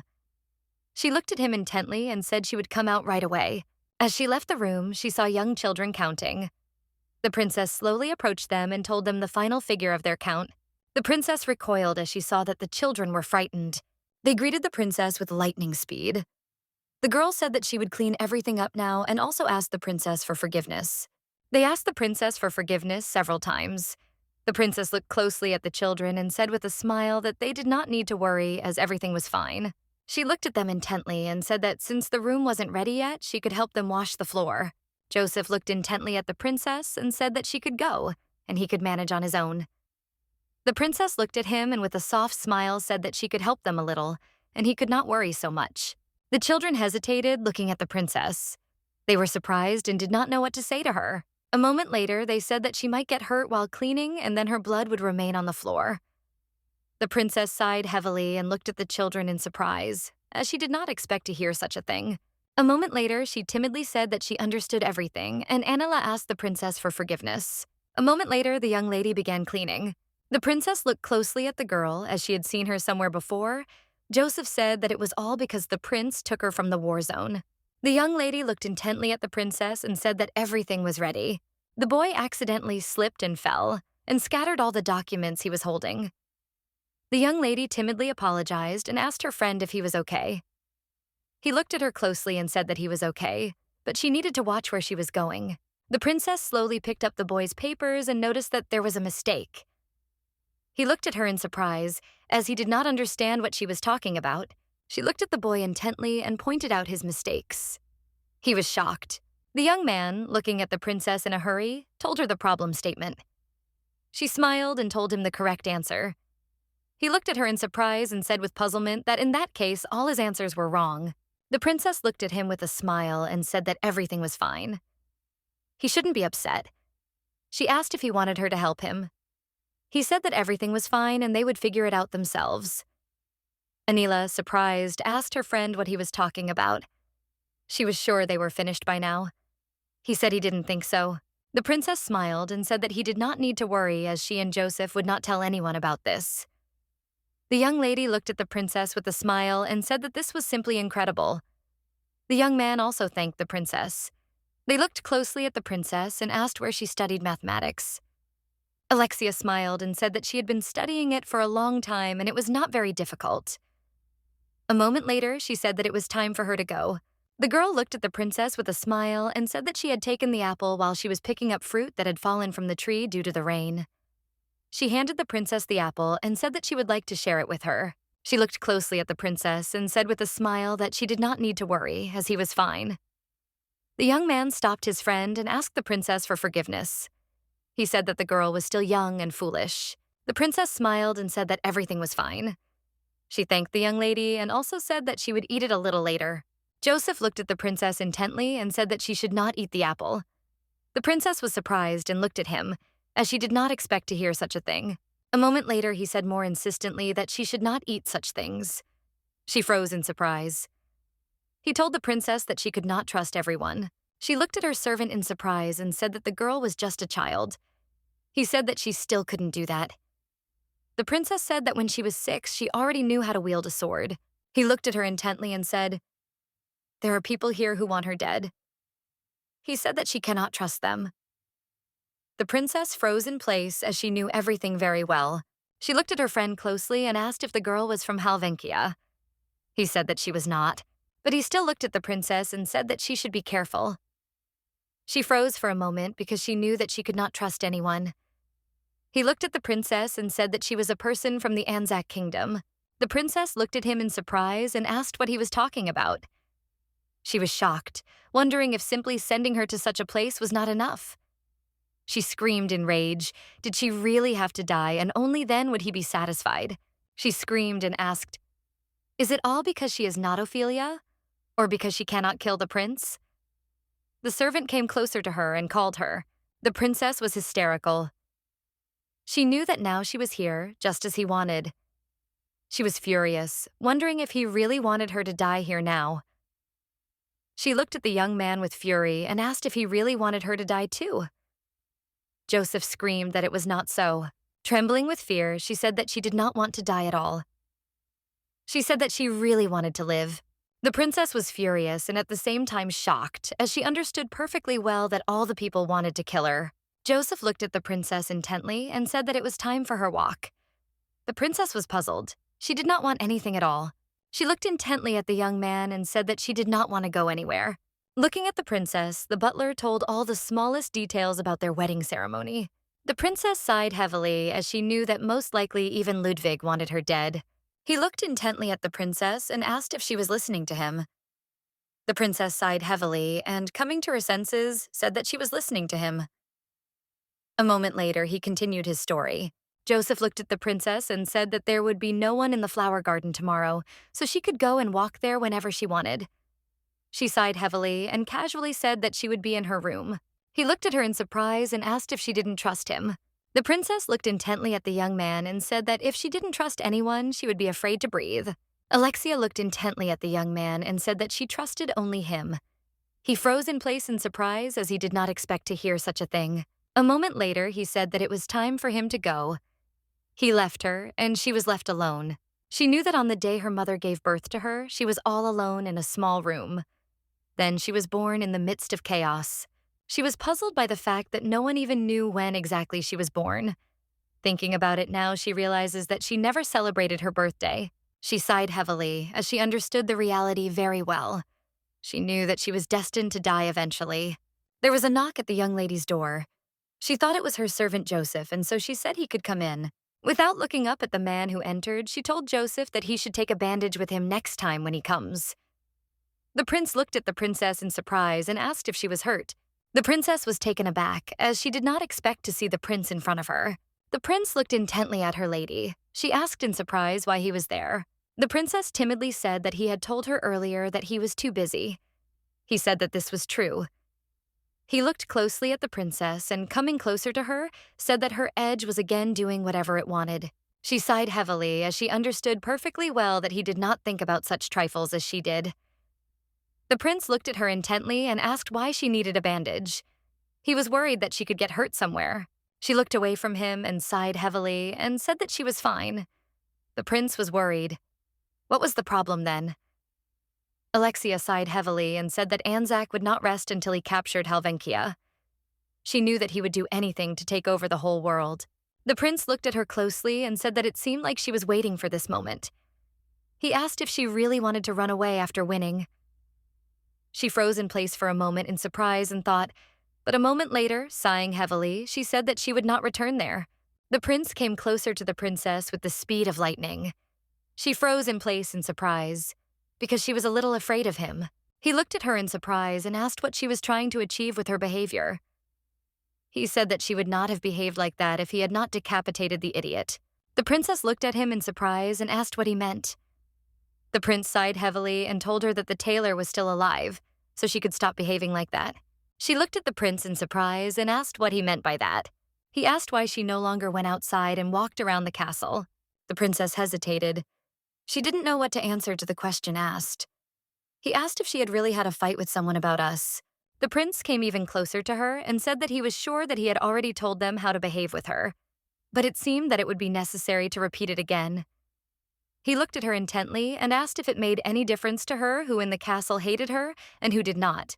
The prince gently touched her face and said that he didn't think he could help her with this. Even if he was always by her side, they would still hate her because she was from Anzac. The young lady was taken aback. She said that was not true. He looked at her intently and asked if that was not the case. Then how was it then?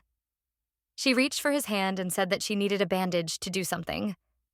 She looked at him intently and, unwrapping her hand, said that if nothing was done about it, it would only get worse sooner. She sighed heavily and said that she did not go outside because it was cold now, and she thought that many people would not like it if she walked around the castle without a reason. He looked at her intently and asked if it was because she was afraid of him. Alexia said that this was certainly not the case. Nothing frightened her more than her homeland. The prince looked closely at the young lady and said that if this was so, then she could stay with him, and no one would ever dare to kill her. The princess froze in surprise. She did not know what to answer. She was puzzled because she knew that her feelings for the prince were growing right in her heart, and this was very dangerous. She understood perfectly well that she should not react in this way. She knew that the prince belonged entirely to Ophelia. If he met her, he would fall head over heels in love with her. She was in shock because she understood that he would destroy everything, even himself. She didn't want to fall in love with him at all. She didn't want to believe him and trust. She knew that in the end, her life meant nothing to him. She looked at the prince intently and asked if he really meant to say that even if a war broke out, he would not kill her. The prince sighed heavily and asked irritably what the point was in killing his wife. He looked at her intently and asked if she seriously thought he would kill her. She sighed heavily and timidly said that if a war started, he would not need her, since she would become useless. Turvian sighed heavily, since he understood how everything started. He looked at her with fury and asked if she really thought that he would kill her if something went wrong according to his plan. Without looking at the prince, she said that he himself said that she was worth nothing. The prince grabbed her hand in anger and asked if she was worthless. He said that if her kingdom broke their agreement, then she could leave in peace. He asked in anger if she now understood her worth. He asked if she really thought he had anything more precious than his bride. She looked at the prince in surprise, as she had not expected to hear such a thing, but a moment later she said that it hurt a little, and the prince slowly let go of her hand. Turvian sighed heavily and said that now he understood what she thought of him. He said that he needed to leave the castle for a while, and when he returned, she must be ready in order to prove her worth as his wife. He said that otherwise, as she said, he would throw her out. She looked at him in surprise and asked where he was going. The princess looked at the prince in surprise and asked if some war had really started again. He sighed heavily and said that nothing had started yet, and he just needed to go to Dinarma for a short while. The prince left, and the princess in turn was left alone with her thoughts. With tears in her eyes, she begged him, because she didn't want him to go that far.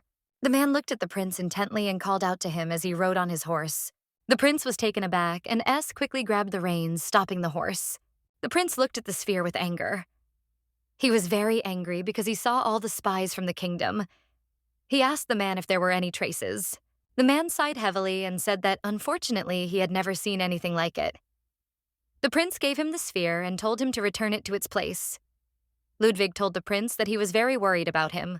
The prince looked at the man with fury and said that they would have found out about the attack sooner or later anyway. And even if they had found out, he certainly would not have died there. Ludwig looked closely at the prince and asked him not to overexert himself there, predicting that he was trying to keep in mind the thought that the princess was familiar with all of them. The man looked at the prince intently and said that he did not know for sure. The prince looked at the knight and said that he should stay to guard the princess. The young man was in shock. He shouted that the princess already had security. He asked the prince to take him with him. Turvian looked menacingly at the knight and said that he would not change his mind, so he waited for his move. The knight sighed heavily and said that he would take care of the princess. Turvian said that he should not take his eyes off her. He agreed. The prince coldly told the knight not to allow anyone to even touch the princess with a finger. The knight was furious. He shouted that now he felt like a dog locked in a cage. He did not understand what was happening at all. The princess looked at Ludwig worriedly and asked what the knight was doing here. Ludwig smiled and said that it seemed the prince ordered him to guard her. She sighed heavily as Ludwig spoke as if the knight was only here because of her. Ludwig looked closely at the princess and said that he thought it was time for them to call it a day. He asked if she wanted to rest a little. The princess smiled and said that was a very good offer. She told the man that he should have a good rest. He looked at the princess intently with a smile on her face and said that he appreciated her concern. A moment later, the princess froze in place. The knight looked at the princess in surprise and called her. He said that the prince told him that she needed a bandage. He looked at the princess in surprise and said that he did not see any wounds on her body. She looked at him in surprise and said that of course she was not hurt, but still she always carried it with her just in case. She looked at him in surprise and asked why he was looking at her so intently. The young lady looked at the knight intently and asked why he was protecting her. He came closer to her and said that it was all because he was ordered to do it. She sighed heavily as she now understood perfectly well what was really happening. The knight looked at her and said that if she wanted something, they should do everything to please her. And even if she was the princess of an enemy country, he said that they would like to become her friends, since they would soon become family, and it seemed that she wanted the same thing. Alexia looked into the distance. She understood that they didn't care that she was the princess of an enemy country. The young lady looked intently into the distance. She was very happy, because she saw that carriages with provisions were arriving for them. Ludwig smiled and said that it seemed that an express delivery from the capital had arrived even faster than expected. The young lady shouted that she would call the servants right away. Ludwig looked at the princess intently and asked if she wanted to take a look too. She looked at him intently with a smile on her face, but a moment later she was taken aback, not knowing what to answer. A moment later, the princess said with a smile that she would go and take a look. They were slowly descending the stairs when suddenly a servant called Ludwig. He smiled and said that they had not seen each other for a long time. The young man smiled and said that they were expecting them later, but it seemed that they were lucky with the weather. He asked where the prince was going, since he needed to say hello to him. Ludwig said that the prince was getting ready to leave. He said that they were probably tired from the long journey. Ludwig smiled and said that they would probably go straight to bed. The young man smiled and said that the accounting had been going well lately, and there were almost no mistakes. Ludwig looked at the young man with a smile. A moment later, the young man turned his gaze to the princess and was taken aback. Ludwig smiled and said that it was the princess. The young man was puzzled. He realized that she was the one from the rumors. He asked him to forgive him and left them in anger. The young lady looked at the princess intently and asked her to look at something. She said with a beaming smile that the flowers for the ceremony had arrived.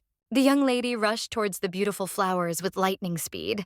She was surprised because they were simply shining. The princess, in turn, thought for a moment that she would soon have to walk down the aisle.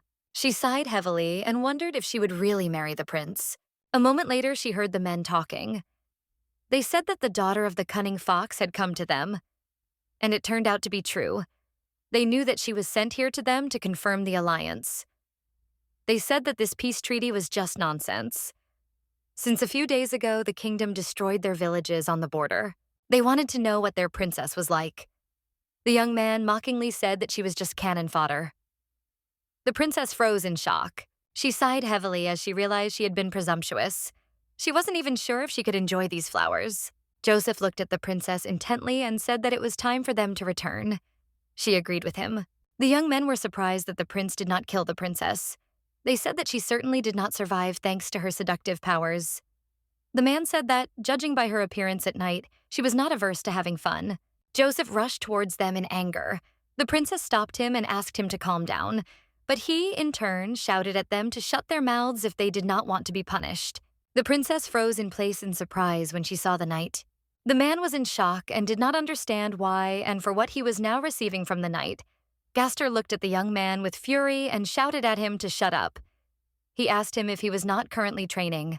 He looked closely at the young man and asked him if he knew why their knights were called Red Wolves. Trembling with fear, the man said that he didn't know. Gaster angrily pushed the man away, and he fell to the ground with a crash. The knight looked at the young man with fury and said that it was all because their uniforms were not drying from the blood. He said that if he said anything like that again about the future mistress of the castle, he would make a scabbard for his sword out of his mouth. He looked closely at the man and asked if he understood. The knight glanced sideways at the princess and said that they needed to go now, as they still had a lot to do. The princess thanked her knight with a smile for his protection. She heard someone say that she was the future hostess. She froze in place for a moment. Everyone present was shocked and wondered if they were really going to have a wedding. They knew that the prince had received a letter from the emperor. The man ran with the speed of lightning as the castle was ablaze. As he ran, he heard cries of supplication. He quickly ran around the corner and saw that there were too many people chasing him. The prince's squad of mages exterminated the entire elite army at once, and he personally finished off the rest with his sword. The prince burst into the castle with rage. He glanced sideways at everyone present. He looked at them with fury and counted the number of people with lightning speed. The knight looked at the prince intently and said that he would clear the way. The prince said that they needed to hold the line. The knight looked at the prince in surprise and asked if it wasn't all over already. The prince attacked the knights with lightning speed. He shouted that everything would end only when they returned back to the castle. The knight shouted to his friend to hold the line, but he grinned and said that he was running off to the rescue. The young men were surprised because they had underestimated the enemy's defenses. The prince, with the speed of lightning, looked at everyone present and shouted that they needed to retreat. The young man looked at them with a joyful grin, as he wanted them all to die. Sometime later, the prince froze in place in surprise as he was blinded by the spell. A roar was heard in the castle. The knight looked closely at the prince and asked if he was hurt anywhere. The prince dismissively told his friend to take care of himself and he would take care of the rest.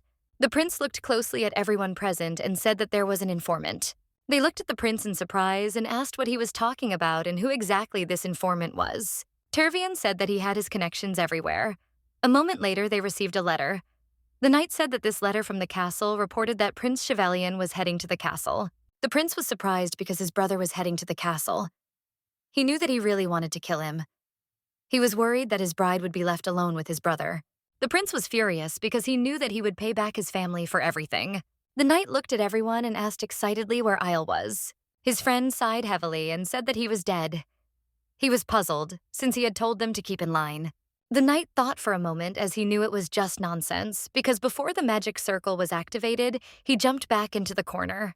He said he used one of the soldiers as a shield, and when they retreated, he walked right behind him. The knight looked at his friend and asked if he was sure. He sighed heavily and said that of course he was sure of it. A moment later, the knight struck the young man with lightning speed and said that he was very sorry. The young lady smiled and asked her subordinate if they had killed them. He looked at the young lady closely and said that they were still waiting for confirmation. She said with a satisfied smile that it was absolutely necessary to kill him. He said that in Helvenkia there are their people, and this time they will have another chance, even if they make a mistake. She said with a smirk that this will not happen. The lady knew that today the prince must certainly be deprived of life. The young man looked at her intently and said that that magic circle was created by the 5 royal magicians, and it is very difficult for even a strong magician to escape from it. He looked at her intently and told her that she didn't need to worry. Ophelia looked at the young man with a smile. The young lady walked to the window with a smile as the room was very boring. She slowly opened the scroll and began to read. The young lady was puzzled. She did not understand why she was not succeeding. Anila looked at her friend intently and asked why the princess was not allowed to go outside. She knew that the princess would soon become the mistress of the castle. He looked at her intently and said that she should choose her expression. Since he did not understand what kind of mistress of the castle she was, she said that she was the prince's bride, and therefore the mistress of the castle. The young man looked at her intently and said that no one believed it, the engagement was fictitious, and Prince O had gone to sort things out with the kingdom before the wedding. The young lady looked at her friend in surprise and asked what was wrong with the princess. He said he didn't know, and asked her if she really wanted to trust the princess. She screamed that she had no intention of trusting anyone. She just wanted to treat her as befits a prince's bride. The young man angrily told her not to get close to the princess. Anila looked at her friend closely and said that the princess had helped him recently. He held, sighed, and said that it was so. She looked at him intently and said that they didn't know for sure whether she was a bad person. For some time, the princess watched them closely, and all this time they were quarreling. She looked at them with a satisfied smile, but a moment later she realized that it was time for her to go back. The young people were strolling leisurely. They heard that the princess was now in her room. They were so that abomination did not catch their eye. The young man said that he thought he would die from this fishy stench. She sighed. She wondered what they were even talking about. She knew it was still better than getting scolded by the prince. The young lady with Milan's fury stood before them, and dust flew into their eyes. They were furious and shouted at her to stop. He grabbed her clothes in anger because she did not listen to him. He shouted that she was a simple ragamuffin. The princess was shocked. She looked at them with fury and said that they were being too noisy. She looked at the young people with contempt and anger and said that it seemed to be customary here to bully children. She said that they had no shame or conscience. The young man looked at the princess with fury and sideways, and a moment later he released the girl. She fell to the ground with a crash. Alexia looked closely at the young man and told him to apologize. The man apologized for the noise and disturbance. The princess looked at the young man with fury and said that he should apologize not to her, but to the girl. The young man, in turn, sighed heavily, but did not answer. He was furious that he was being forced to apologize. Alexei looked at him intently and said with fury that it seemed like he knew how to make fun of the weak, but didn't know how to apologize. The man shouted that everyone thought it was just pointless. He cursed with fury and anger and casually asked for an apology. The princess looked at him with fury and told him to say it again. The man was taken aback as he felt the aura of the princess. But a moment later, he asked for forgiveness, and with the speed of lightning, he left their company. The princess sighed heavily because she knew that everything was already over. The young lady quietly knocked on the princess's room door and called her. She slowly walked into the princess's room and asked if she hated her because she was from Helvenkia. The princess looked at the girl intently and said that if she hated her, she would not have helped her. The young lady froze in surprise. She did not expect to hear such a thing at all. A moment later, she handed her an apple and said that she had just picked it. Joseph looked at the princess intently and called her, as he did not want her to eat anything like that. The princess accepted the fruit, but Joseph insisted that she not eat it.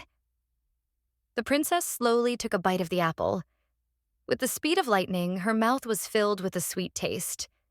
She knew that nothing terrible had happened after that. She looked closely at the young lady and thanked her with a smile. The princess smiled, as she knew it would be good if she could feed on nothing else. A few days later, the knight watched the princess closely. She looked at him in surprise and asked if he had any messages for her. He hesitated, not knowing how to answer her question. Looking away, he said that it was about food. He asked if she wanted to have lunch at a restaurant. The knight said that the people had returned from the capital and brought supplies. The cook had tried very hard, and if she wanted, she could have a tasty lunch. Alexia looked closely at the knight and asked if it would be okay if she ate. He smiled and asked what could go wrong. The knight said that they could go now. The young lady agreed with the knight with a radiant smile. Gaster looked closely at the princess and asked why she didn't come in. He didn't understand what she was doing at all. The princess accidentally stumbled and fell right at the entrance. She looked intently at all the knights who were sitting and eating. They looked at her with bewilderment. The princess was puzzled and scared by the pressure of all the looks. Joseph looked closely at everyone present and said that the princess had come. She said that he could sit somewhere else. The knight looked at the princess in surprise and asked why she should do this. She looked at him timidly and said that this was his place. The knight sat the princess down with lightning speed. He said that she could sit anywhere since she was the hostess. He sighed heavily and said that everything was fine. He looked at everyone present with anger. He said that it must be, and not the first time they meet her. He said that this is the princess, the prince's bride, and at the moment she is pregnant. He said that at the moment they must treat her with respect. He said that they should not say anything about the past and should look at her with respect. He asked if they understood him. Everyone present said that they understood him. A moment later, they continued their meal. He looked at the princess with a smile and wished her bon appetit. She smiled back at her knight, as she was glad that he had protected her. A moment later, the chef approached them and greeted the princess. He introduced himself with a smile and also said that he had been told that the steak was not to her taste. Joseph quietly told the princess everything, and she looked at him with bewilderment. She remembered that dish. She looked at the cook closely and asked for forgiveness as she could not stand raw food. He smiled and said that in that case she could try something else. The princess looked at him in surprise as she did not know what to do. The cook smiled and said that he was asking her to do it. A moment later, she finally agreed and began to eat. The princess smiled and said that the dish was really very tasty. The knight looked at the princess intently and called her. He said that she should try again. The princess looked at him in bewilderment, but still, a moment later, she was enjoying a wonderful meal. Gaster looked at the princess with a beaming smile. A moment later, he said that she was very nice. She looked at him in surprise and asked what he had just said. He stroked her head tenderly and said that she should eat a lot, otherwise she looked very weak. The princess froze in place in surprise but did not answer. She looked closely at everyone present and with a radiant smile agreed with him. A moment later, a knight burst in and shouted that he had urgent information for everyone present, as light was visible in the forest. The knight looked closely at everyone present and told Joseph to take the princess to my room and the rest should follow him. The princess was surprised and looked at those present and asked the cook what had happened. The cook said that he thought nothing terrible had happened, but still she should just rest. A moment later, they were informed that Mr. Jabellion Wu was already in the castle. Everyone looked at the knight with surprise and caution. Young Lydia froze in surprise, for she knew that the prince's brother had come to visit them. He was also his only enemy. The man who occupied the throne was only stopped by Turvion, and he was the man who hated his brother with all his heart. The cook looked closely at his assistant and asked how close he had come. The young man said that he was passing through the castle gates right now. The cook looked sideways at the princess and said that the beta had gone into the prince's room and tried to take the best fur coat with only the best fur. She looked at him in bewilderment. He also shouted for someone to bring her the ring. He looked closely at the princess and called her. The princess looked at the cook in bewilderment. She was puzzled and did not understand what was happening. A moment later, he put a ring on her finger. She was surprised and did not understand what was happening and why he gave her the ring. She wondered if they were doing everything to dress her up and later give her to the first prince. The young man shouted angrily and called for the princess as he saw that she had frozen in place. He looked at her sharply and said that they would have to use the reserve sooner than they might have thought. He asked if she understood what he was talking about now. Alexia froze in place. She didn't know what to answer. A moment later, she said that she understood everything. He exhaled heavily and said that he believed that she could handle it. Everyone looked closely at the princess and said that she should take care of herself. She understood perfectly well that most likely only Ophelia could restrain him. The princess looked at everyone present and said that she would do it. A moment later, the princess and her servants greeted the prince. As he dismounted from his horse, the prince sighed heavily and said that they could calm down. He looked closely at everyone present and said with a smile that he hoped they too would be the light of the empire. The prince looked at everyone present in surprise and asked why he didn't see his handsome brother among everyone. Gaster said that the prince had said that he would arrive later. The prince sighed heavily and said with a grin that he had not paid any attention to it at all. He slowly walked up to the princess and said with a grin that she seemed to be the girl from those spread rumors. He looked at her closely with a grin and touched her face. The young lady looked at the prince intently and said threateningly that she was very glad to see him. A moment later, she introduced herself and said her name was Alexia Harbekia. The prince looked at the princess with fury. He did not understand why she behaved this way. The knight quickly approached the princess and respectfully, kissing her hand, said that he had returned with his mission. The princess said that she was very glad that he had returned. The prince looked at the princess in surprise and said that he did not think that his brother would give her his last name, and did not understand why she introduced herself. She looked at him intently and asked in surprise what was wrong with using her husband's last name. The young man looked at her with a grin. The princess smiled and said that she would soon officially become his wife. He looked at the princess with fury and said that she was nothing but trash from a foreign country. He did not like it when dogs like her barked and acted arrogantly. He looked at her intently and asked if she thought that she should not act like that. He said that most likely she could be a spy. The princess looked at the prince intently and said that she was sent only to maintain peace. He asked if she knew that this marriage was not approved by the emperor. She asked if this was all because she came from a country in which he was waging war. She said that it seemed that her death was more advantageous to him. The prince looked at her with a grin and said that this was not so. He said that His Majesty simply did not approve of this wedding. Therefore, her rights were no more than those of a concubine. The princess looked at the prince with concern and asked how he was feeling, as his complexion was unhealthy. The prince shouted angrily and told her to leave him alone. He shouted that she should mind her own business. He shouted that his brother should be standing in front of him now. The princess looked at the prince intently and said that even though she had not received the king's approval, she was still a princess. The prince looked at her with a smirk and asked what it meant. He said that war was just around the corner and asked if she really thought that she would stay alive thanks to the agreement. She looked at the prince intently and said that when the war starts, then they will talk about it. For a while, there was silence between them. They did not say anything to each other. They just looked intently. She looked closely at the prince and wondered what it would be like if her future husband knew about it. She knew that when he met Ophelia, he would do everything for her. It was only a matter of time. She knew that, unfortunately, she would not be able to leave quietly. She wondered if she should continue to maintain a positive attitude despite her approaching demise. He looked at her with fury and said that the younger ones often behaved quite insolently towards the older ones. He said that since she was so clinging to this agreement, he could give her a chance to fulfill it. The princess froze in surprise as he tugged and touched her. He looked at the princess intently and asked if it would be okay for Togo to come to his room today and sleep with him. He mockingly said that it didn't matter to her who she spread her legs for, and he, by the way, was also a prince, so the agreement wouldn't be broken. The princess looked at him with cold fury. He asked with a smirk why she was so hesitant. He said that she could sleep with him.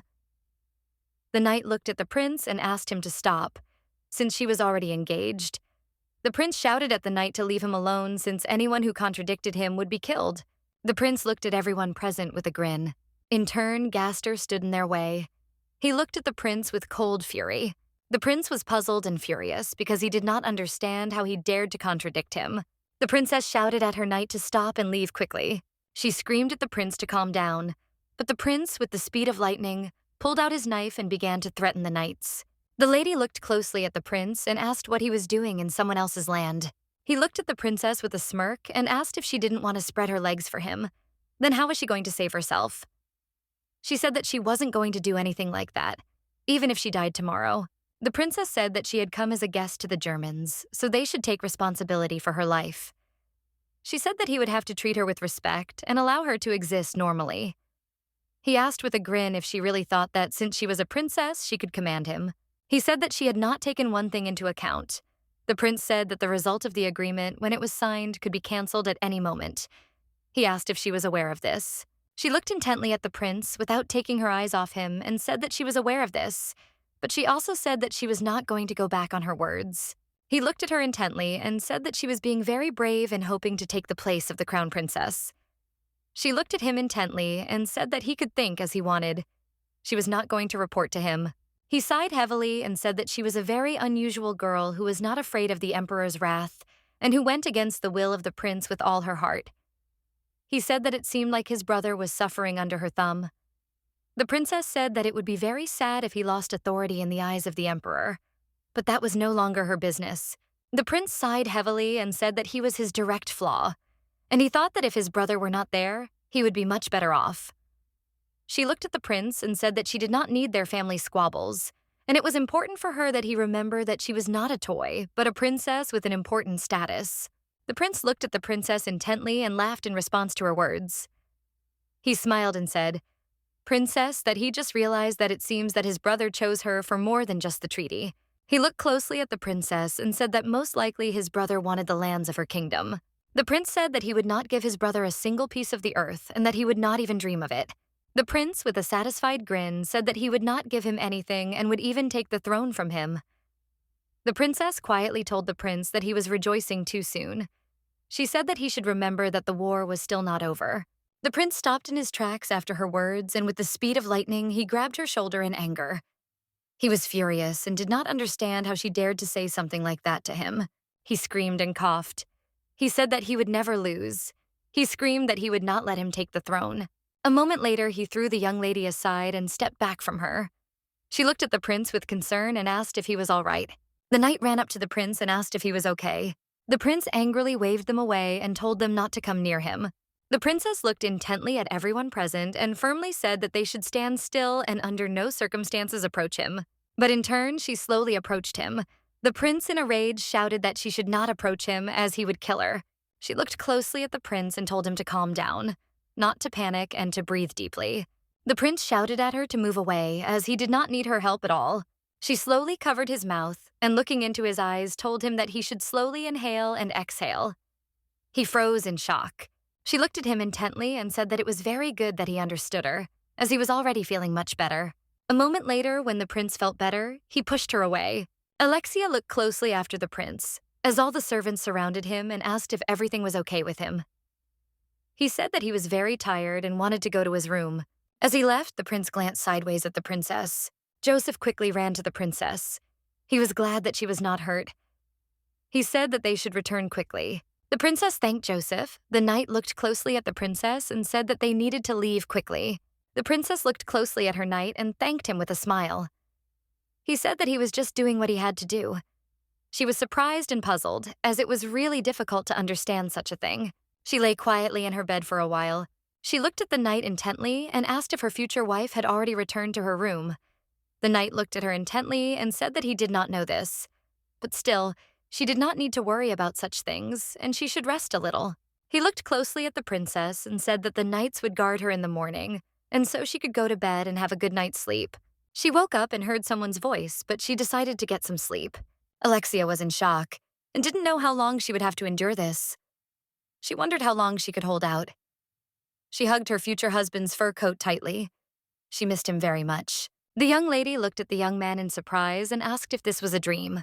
The prince looked intently at the princess and said that everything was exactly like this. And it was a dream. She looked at him in surprise and said that she could smell herbs. The princess told the prince that it seemed like the smell was coming from him.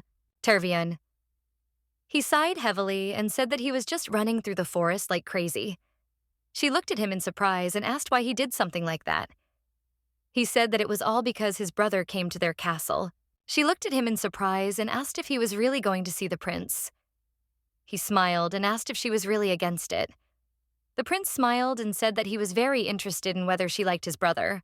She hesitated, but a moment later said that she thought he was a bad person. The prince looked at the princess with anger and said that he heard that she had had a hard day because of him. She looked at him in surprise and casually asked if he really knew about everything. The prince said that this was exactly how it was. The princess looked closely at the young man and said that he looked even more handsome when he smiled. The prince looked at her in surprise and asked what she was talking about. She smiled and said that it didn't matter, but at the same time she gently stroked his face. She smiled and said that it was very good that he came back. The prince said that he already knew that she was really looking forward to him. She smiled and said that everything was right. The princess said with a satisfied smile that she knew he would certainly protect her. Sometime later, the princess woke up from a long sleep. She sighed heavily because she thought it was a dream. She doubted that the prince would kill her, but she knew that she needed to keep her ears open. The princess sighed heavily because she thought that she was very hot. Going out onto the balcony, the princess heard Joseph calling her. He was surprised that she woke up. He looked at her intently and said that it was time to eat. He shouted that they would immediately go into the room. The princess looked intently at the young man, but did not answer. She sighed heavily and told herself that she was already awake. She told herself that she needed to stop thinking about him already. The princess came out into the hall and called her husband, but a moment later she was taken aback. The prince glanced sideways at the young lady with bewilderment. The princess looked closely at the prince and greeted him. She realized that, unfortunately, it was not her husband in front of her. He looked casually at the princess and greeted her. Alexia looked closely at the prince and asked how he slept all night. He grinned. He looked at the young lady and said that he didn't feel very good. Since the room was cramped and it wasn't really cleaned, he asked with a grin why there was such a loud noise at dawn, since he couldn't really sleep, to such an extent that it was disgusting, and he didn't even wonder if it was done on purpose. The butler looked at the prince intently and asked him to stop, as he had been given the best guest room. The prince was shocked and did not understand how they dared to contradict him. He said that it was terrible. Ludwig asked the prince for forgiveness. The prince looked at the butler and asked if he had really lit so much wood on purpose to burn him. The butler looked at the prince in surprise, but still said that he just wanted the prince to be warm at night. The principal looked intently at the princess and asked when his brother would return. Ludwig looked at the prince and said that he had received a message that he would arrive in a few days. The princess thought for a moment that her future husband would return in a few days. The prince looked at the princess with a haughty grin and said that it seemed like she missed his brother very much. She looked at him in surprise and asked what he was talking about. He came to me later and said that everything was exactly like that and she missed him very much. The prince angrily told her to put away the food too. He looked at her intently and said that he was not able to eat this slop. The cook looked closely at the princess and asked if she had called him. She smiled at the man and said that she had already eaten and it was very tasty. The prince looked at the princess with surprise and contempt and asked, "Does she really mean to say that this food, which tasted like slop, is delicious?" The princess looked at the prince but did not answer him. He said with a grin that he was told that her mother was of low birth. Like a commoner, Ludwig looked at the prince in surprise and asked why he was saying this. The prince, with an arrogant grin, said to the princess that even if she would be considered a concubine, it is not possible to offend her at all because she has disgustingly dirty blood. Ludwig looked at the prince intently and asked him to stop disrespecting the princess. But the prince looked angrily at the butler and told him to shut his mouth because he was being very noisy. The prince shouted furiously at the butler for some time. He shouted to those present to grab the ill-mannered servant and punish him properly. The princess sat quietly and listened to all the shouting, but she was furious. She knew that her honor was very easy to defame because it never existed. She looked at the prince with fury and said that all his words were true. He looked at the princess with a smile because he did not expect to hear such a thing. She looked at him intently and said that he really spoke the truth. After all, her mother really was of low birth, so his words were not at all inappropriate. She said that she knew how she could make up for the inconvenience that her servant had caused. She asked him to accept her deepest apologies. The prince looked at the young woman with a haughty grin and said that she seemed to be truly ashamed of the servant's actions. Alexia said that this was exactly the case, because it was not something that was hidden from the eyes of people. The prince asked if her father had decided to leave her here. She said that he had decided to send her as proof of peace. The prince looked at the princess with a smile and asked if this was true. A moment later, he showed his generosity and ordered his knights to release the butler. The princess told the butler that she needed someone who could give her a tour of the castle.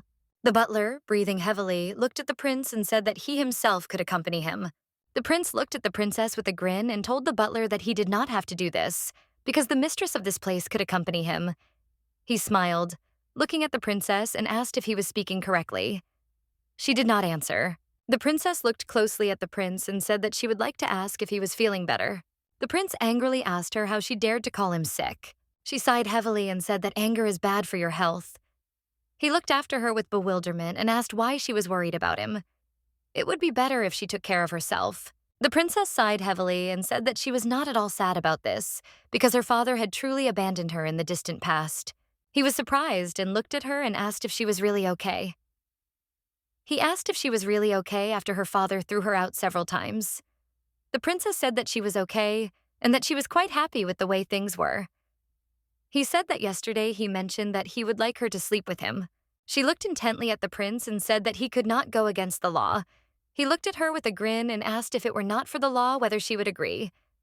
The princess said that she did not agree because, as he had already said, her blood was half dirty. She asked, "Is he really ready to marry her and have her even if his child is not considered ideal?" The prince said that everything is correct and it is not so difficult since his child simply has to be perfect. She looked at the prince in surprise because she saw that he felt ill again. The prince was in shock. He understood what was happening and called for his mother. She saw that the prince had moved away from her. Alexia looked closely at the prince and said that he needed to catch his breath. The prince was furious, but at the same time he felt very bad. The princess came closer to him and said that he should breathe more slowly. He shouted that she should move away from him, but the princess did not even intend to do so. She covered his mouth with lightning speed and calmly told him to breathe slowly and not to panic. After his condition stabilized, he attacked the princess with rage. He grabbed her by the throat and said that everyone who knew about his illness in the palace was immediately killed. He looked at her with rage and asked if she understood what he was getting at. The prince said that she should not even spread about it. He said with fury that if she dared to tell anyone about it, he would kill her immediately, and then the butler would die, and then the one who recently dared to contradict him. A moment later, the prince released the young lady and she fell to the ground with a thud. He looked at her with disdain and said that he looked forward to the day when he could kill her. Joseph quickly ran up to the princess and asked if she was okay, or if everything was wrong with her, trembling. She said that she was okay. With tears in her eyes, Alexia looked after the prince. The princess sighed heavily because she became very scared. The prince was taken aback by the news. Early in the morning, he told him that he had heard that Her Highness from the Reina family had died. The young man said that he knew the time was not right, but Her Majesty the Empress had told him to tell her this. The prince asked, puzzled, why people were so fragile and constantly dying. He looked closely at his servant and asked how she died. The young man sighed heavily and said that she died at a horse riding competition. He looked at the prince intently and said that she accidentally fell off her horse. The prince froze in shock. He remembered the young lady telling him that she didn't love him at all. She said with a radiant smile that they, unfortunately, were in similar situations, so she thought that they could at least be friends. The prince remembered the young lady with tenderness and warmth. Jubelian looked at his subordinate with fury and shouted at him to tell him the truth at least once. Jubelian threw an object at the young man in anger, injuring his servant, but he did not move. He looked intently at the prince and said that he had already told him the pure truth. After this news, the prince had a fit and began to breathe heavily. The young man quickly ran up to the prince, shouting and calling him. He shouted that he needed to take medicine. The prince said that he didn't need it. The young man shouted that he needed to take his medicine quickly. Jubilian shouted at him not to come closer. He was furious and did not understand why his assistant always listened to his mother's words. He remembered the princess telling him to breathe slowly and deeply. He tried to breathe slowly, but it wasn't that easy. He remembered how the princess told him with warmth and tenderness to breathe slowly and not to worry about anything. He froze in place because it seemed to him that she was next to him. A moment later, he was taken aback and froze in place from shock. He sighed heavily as he realized that her method had worked. The young man froze in place from the shock, and looking at the prince, he wondered how he managed to overcome the attack. The prince looked closely at his subordinate and told him to get ready. The prince looked at the young man with a satisfied smile and said that they would go to meet the princess. The young lady read the note slowly, looked closely at her servant, and asked if her mother had really been poisoned. Joseph sighed heavily and said that he also wanted to know if this was true. The princess froze in place in surprise. She did not know what to say or how to behave. Joseph looked closely at the princess. He asked her if she had a way to see her mother. What would she do? Joseph said that she could just go back to her kingdom. She looked at him in surprise and asked how this could be accomplished. He looked at her and said that she just needed to trust him. The princess did not let him finish and interrupted him. She looked at the young man intently and asked him to stop giving her false hope. She was puzzled and did not know how she could get there quickly and still remain unnoticed. She screamed and called for her mother. She looked closely at the young man and said that, unfortunately, there was no guarantee that her mother was alive. He called her and tried to calm her down. She said that she could not get out of here alive. She told the young man that, unfortunately, there was no way out. He looked closely at the young princess and said that she was wrong about this. He said that if they could get to the nearest village to their kingdom, then they would be completely safe. He shouted that they were far from that village. There was his fork, which he got from his grandfather on his mother's side. And if they got there and she waited for him there, he would quickly go to the palace and bring the queen to her. He looked intently at the princess and shouted that he was not afraid to risk his life. If necessary, he would sacrifice it just so that she was safe and sound. He would like her to reach the kingdom and meet her mother. A moment later, she heard someone calling her and she pulled away from her servant. Turning around, she saw her knight. The knight looked at them in surprise and asked Joseph why he came to this place. A moment later, silence fell between them. The princess frozen in place from shock. Gaster looked at them closely and said that if they were planning a secret conversation, they should have chosen the time and place better. The princess looked at her servant and shouted at him to cross himself. A moment later, the knight attacked the servant and they began to fight. After a few minutes of fighting, the young man's disguise fell and he appeared before everyone in his true form. Gaster looked at the young man with a grin. He said that he didn't even expect that Joseph was so good at handling weapons. He looked closely at the young man and asked if he had ever done fencing. The knight struck with lightning speed. Joseph recoiled after the brutal blow. The young lady, in turn, froze in place from shock and surprise as she saw that there was a fierce fight. She noticed that Gaster knocked the weapon away from the young man. The knight looked at the young man with fury and rushed towards him, shouting that he must die. Joseph, in turn, used magic with lightning speed and thus protected himself. The knight looked at the young man in surprise, as he was surprised that he turned out to be a magician. Joseph decided not to continue the fight. He ran away with the speed of lightning. He ran past the princess and said that he would come to her later. He said that she should wait for him in her room. The princess, in turn, looked after him intently and did not answer. Frozen with shock, she wondered if her knight had known they were here all along. She wondered if he had heard their entire conversation. A moment later, he came closer to her and said that her outfit was dirty. Alexia looked at her knight intently and muttered her servant's name. He looked at her in surprise and asked if he was the only one she cared about at the moment. He looked at her intently and said that he thought she should worry about her life first. She wondered for a moment if her death would be the same as in the original story. She looked at the knight intently and asked if he was going to kill her. She sighed heavily and said that he could kill her since she was perfectly fine. Gaster looked at the princess in surprise and asked what she was talking about. He sighed heavily and said that she hadn't done anything, and he wasn't even going to kill her. He said that he was ordered not to harm the princess under any circumstances. Alexei asked, "Will he really not kill her?" After she talked to the spy, Gaster said that everything was correct. She looked closely at the knight and asked, "Since when did he know about this?" She sighed heavily and asked if he really found out about everything after the arrival of Prince Jubilian. Gaster said that everything was correct. He said that it seemed that the king of her country loved the princess very much because it was quite difficult to send a spy. He asked if she didn't know about it. He said that the young man had lived in the castle for 4 years in order to fit in with the group and not show suspicion. The young lady was surprised because she did not expect that the young man would live in the castle for so long. She thought for a moment about the life of a young man in such conditions because she thought that he had lived here for many years, and they all looked like hell. She knew that he had suffered loneliness, hatred, pain for many years because of her. She mentally called his name. Gaster looked closely at the princess and said that in fact his name is Lionel Helbert. She repeated his name several times. He looked closely at the princess and said that she would have to stay in her room for a while until they found the spy. The princess looked at him intently and agreed with him. He looked at Lady in surprise and asked if she hadn't wanted to run away, following Joseph. She sighed heavily, but did not answer the question asked. The knight realized that he would not wait for an answer, and a moment later he said that she could tell him nothing. But still it was time for him to go, and she could rest. The princess was in shock and despair. She didn't know what to do in this situation. She hurried out onto the terrace and thought about her mother.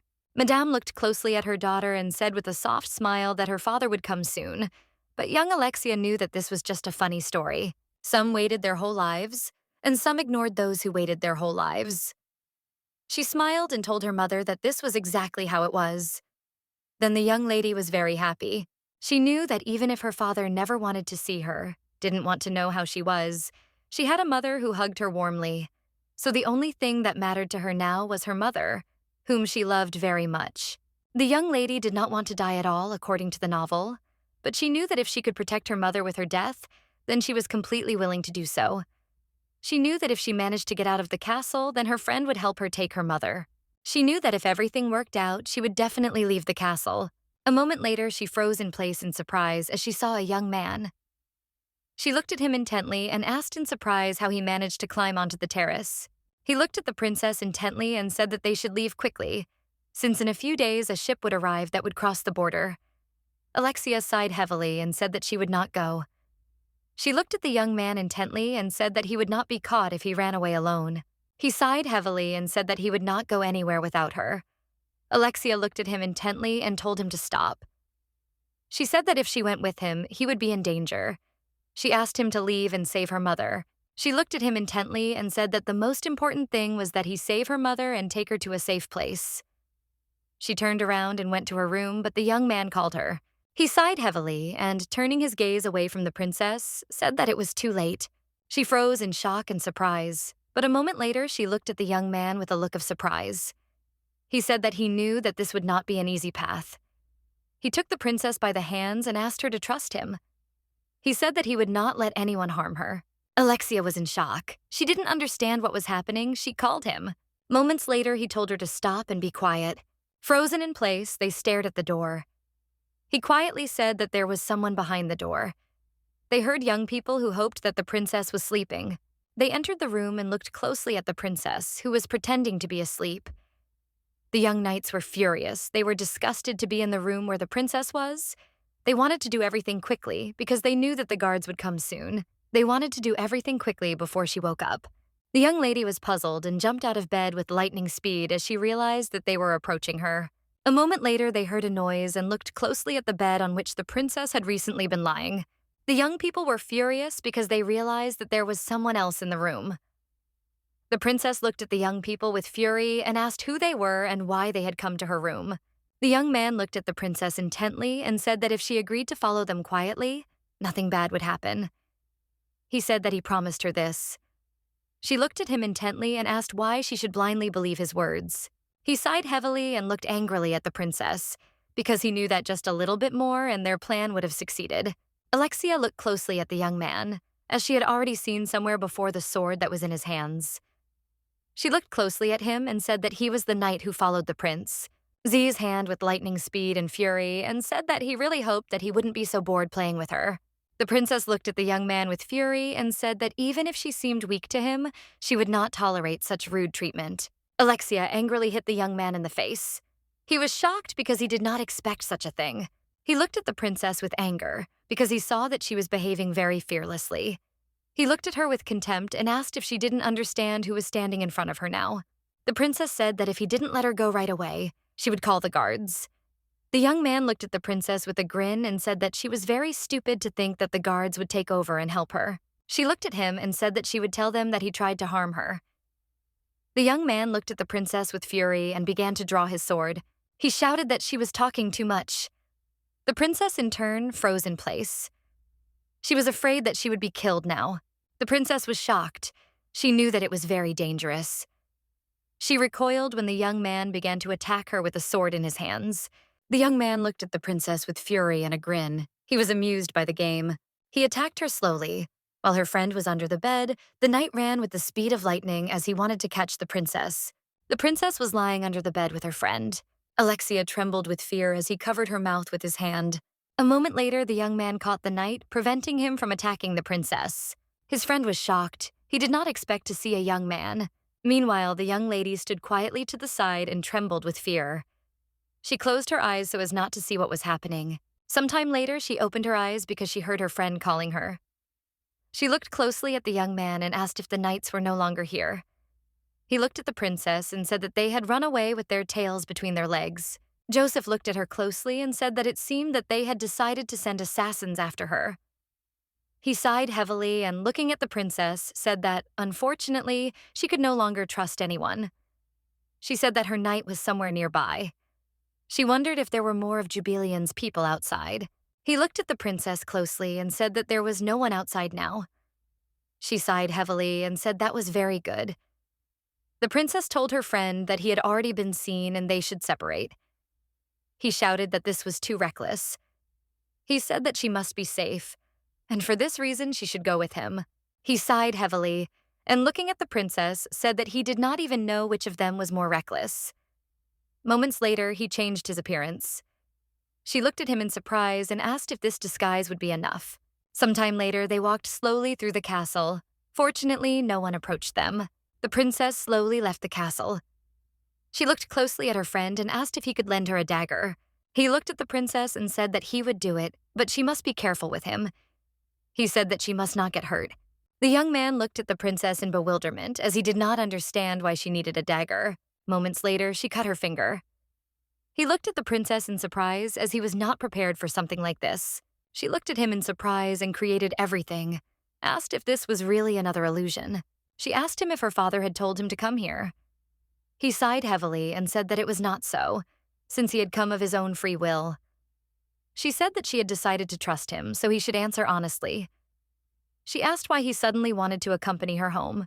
She knew that the guards were still there. She just didn't see them. Alexia knew that perhaps even the road leading to that saving place was also a fake. He looked closely at the princess and asked if she trusted him.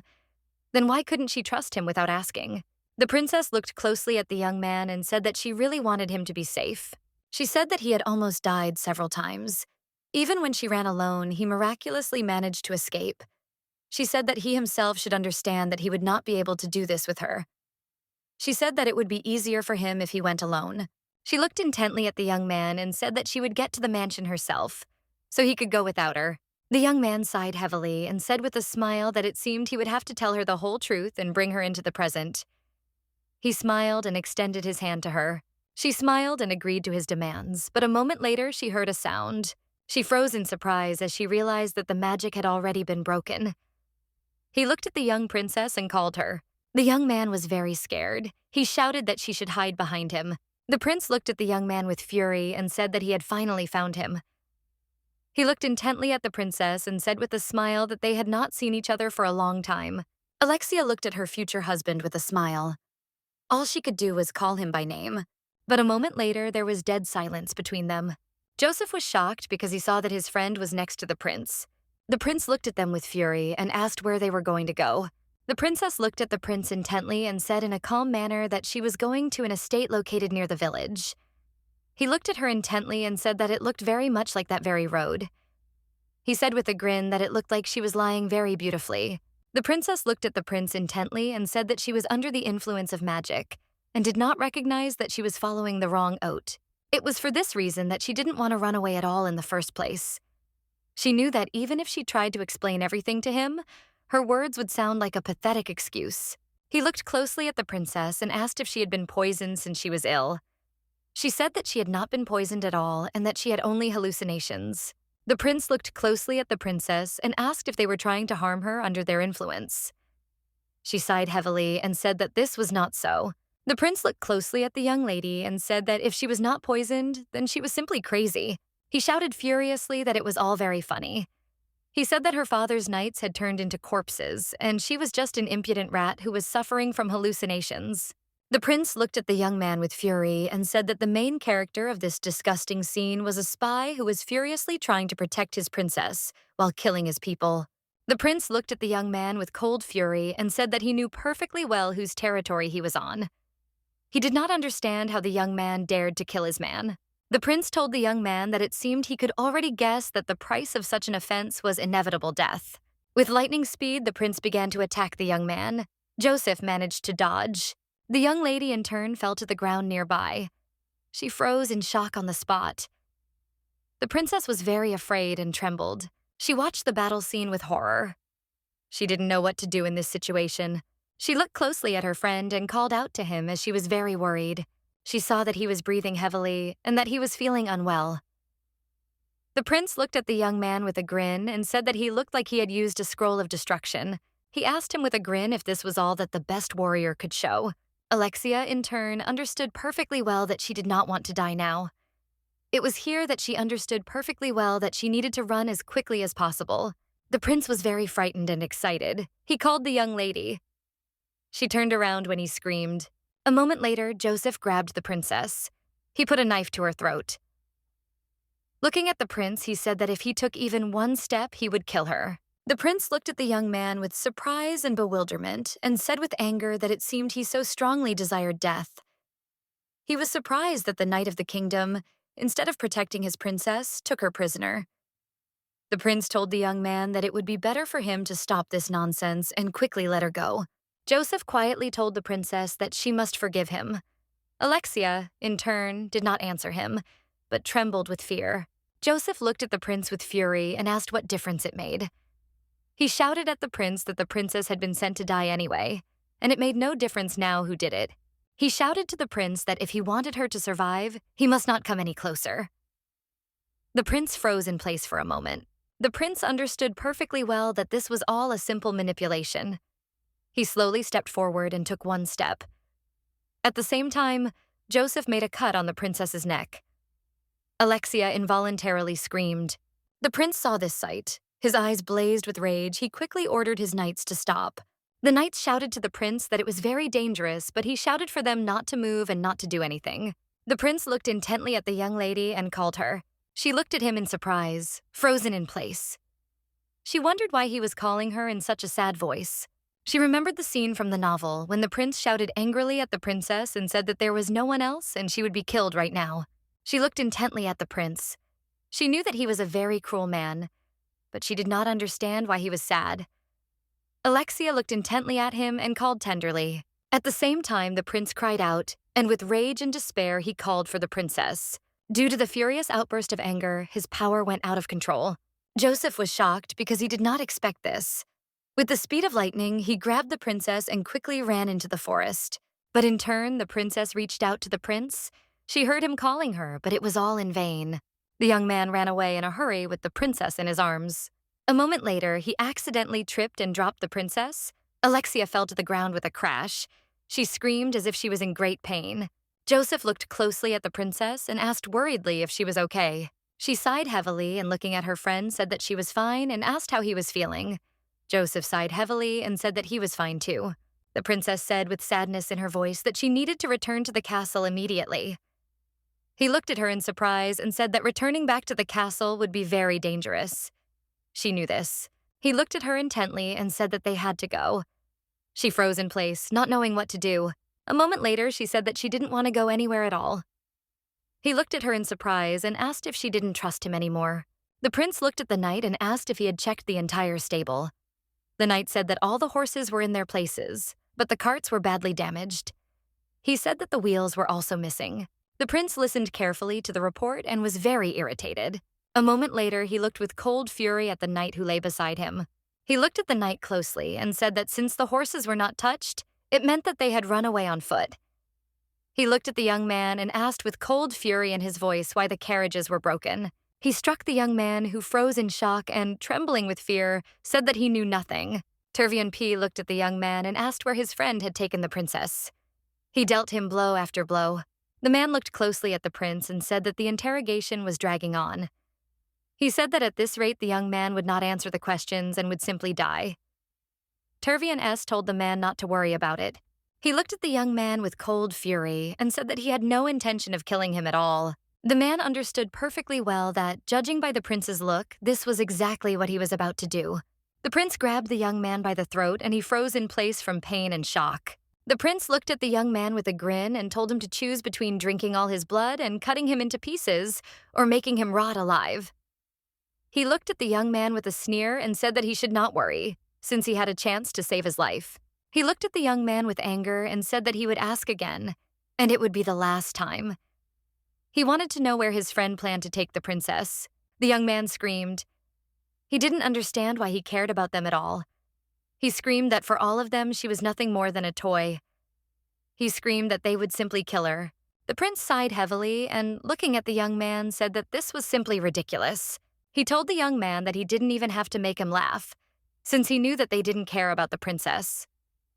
Turvian asked the young man if he really thought he didn't know that for them she was a pawn that they had decided to simply throw away. The prince said that if he wanted to keep his language, then he should tell everything right now. The young man was in shock. He shouted at the prince that he was simply crazy. He did not understand why someone like him would bring back the princess of a foreign country. The prince looked at the young man with fury and said that his mouth reeked of slop. Turvian was very angry. He squeezed the young man very hard and said that anyone who dared to be rude to him or go against him would face inevitable death. The young man shouted that he had followed orders to protect the princess. The prince looked at him in surprise and asked if he really thought he would believe his words. The young man was surprised. He did not understand why the princess had left the prince alive. He screamed because he wanted her to kill him. He did not understand why she did this. Because of his words, the prince became even more angry. The prince looked closely at his knights and told them to bring him the horse.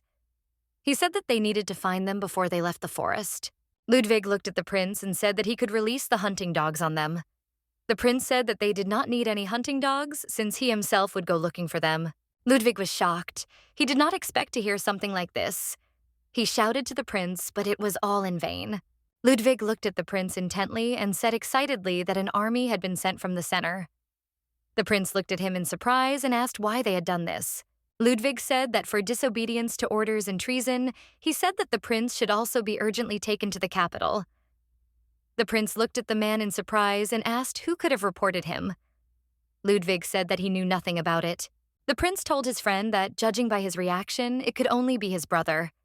He sighed heavily and said that it seemed that in order for his brother to calm down, he needed to kill the empress. Ludwig looked at the prince and asked him to take care of himself. Ludwig asked the prince to try not to lose his temper too much, as it could harm him. The prince angrily said that he didn't care about anything for him. The initial task was to find the young lady. The princess looked closely at her friend and said that it seemed that he needed to take a little rest. The young man asked the princess for forgiveness. A moment later, he said with fury that he was poisoned.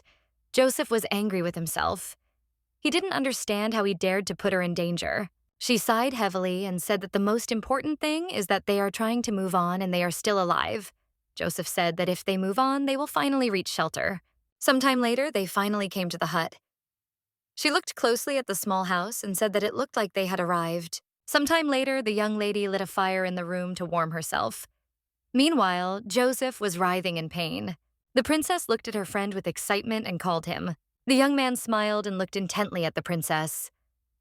He did not want her to see him like this. She came closer to him and said that she wanted to look at his wound. He sighed heavily and said that she should wait a little, since he was about to take off his clothes. Alexia looked closely at the young man. She saw that his whole body was shaking. She understood perfectly well that he would not be able to do this. She sighed heavily and said that she would help him right away. The young man looked at her in surprise, but still agreed. A moment later, she undressed him, Joseph writhing in pain. Alexia looked closely at the young man and said that he needed to be patient for a little while. She pressed on his wound with lightning speed, and he involuntarily made sounds. Sometime later, she was treating his wound. The princess looked closely at her friend and said that everything was ready.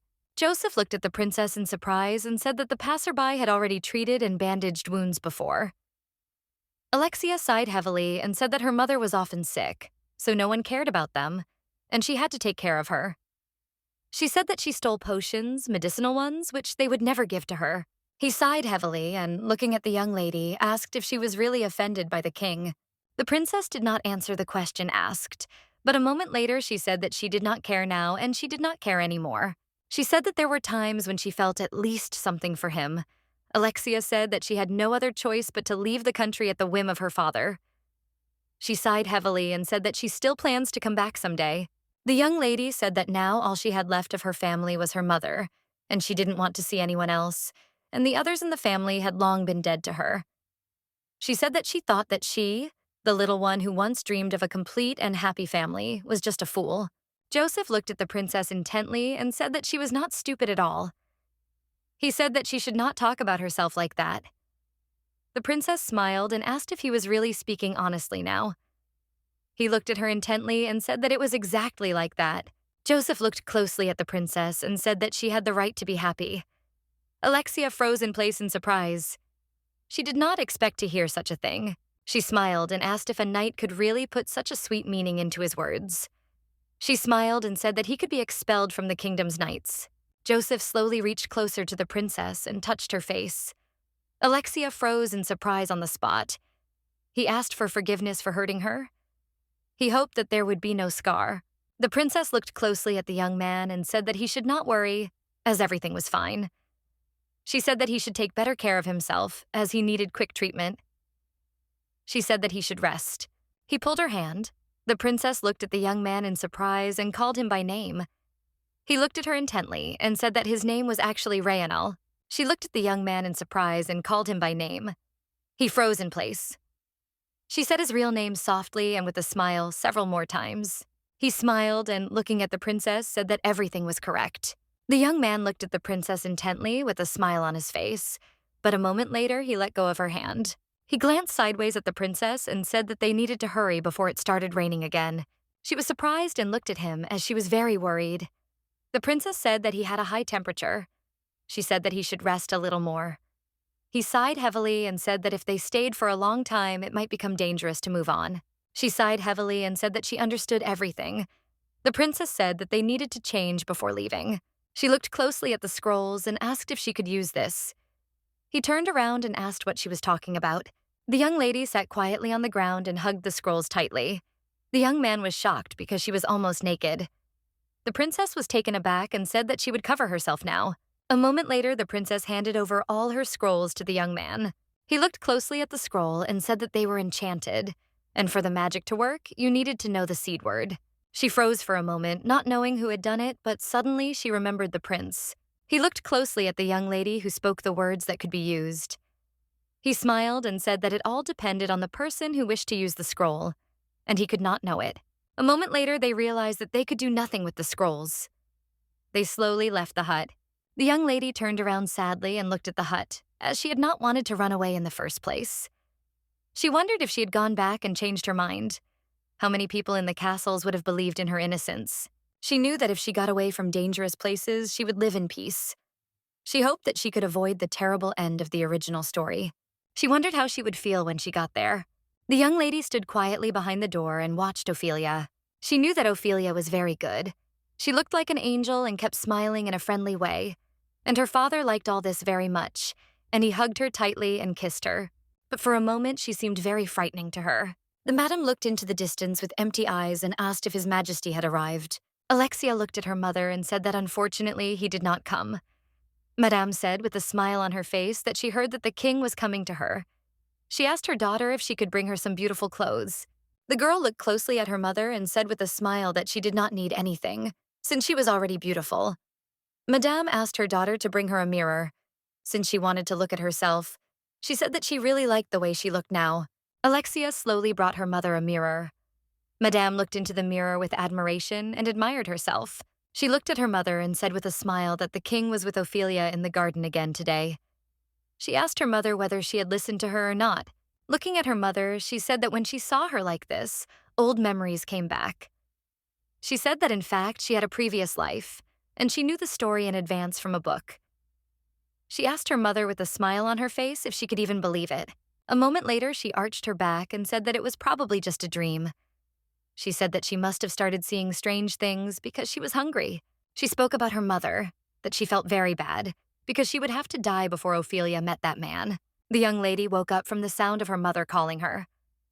She looked at her mother in bewilderment. The madam looked at her daughter and asked if the king had come to see them. A moment later, she said with a smile that he had not come to them. Madame was surprised. Since he had said that he would come to her as soon as the sun went down, she thought that she should spruce herself up a little.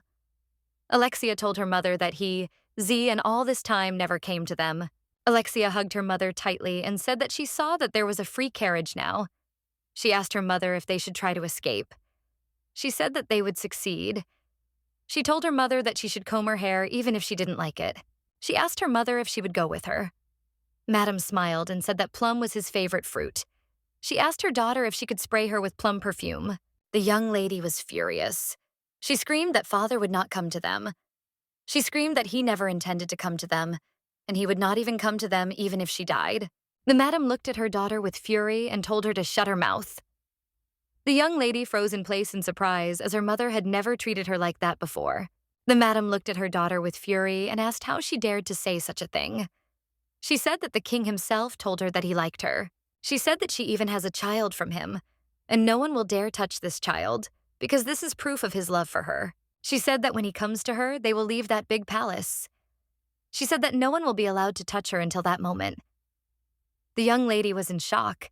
Her mother scared her very much. The madam screamed at her daughter with rage and tears in her eyes. She said that she was sent by that woman and that she was a simple fake.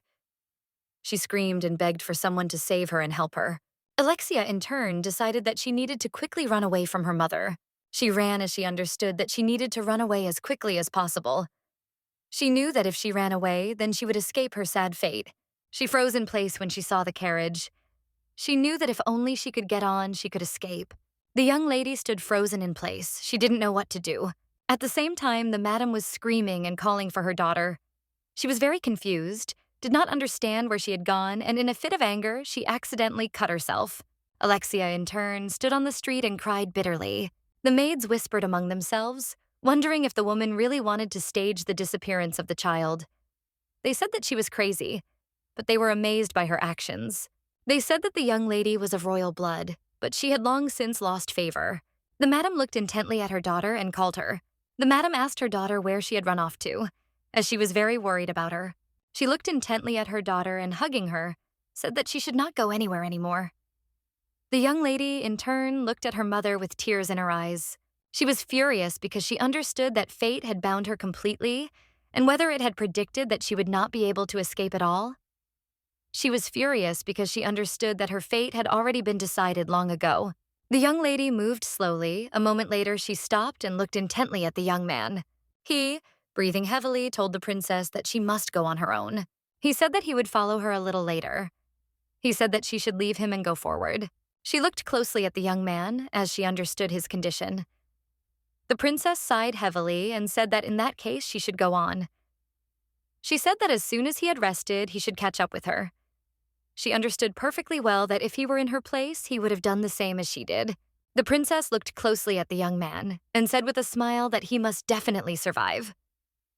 Trembling, he told the princess that he would definitely survive.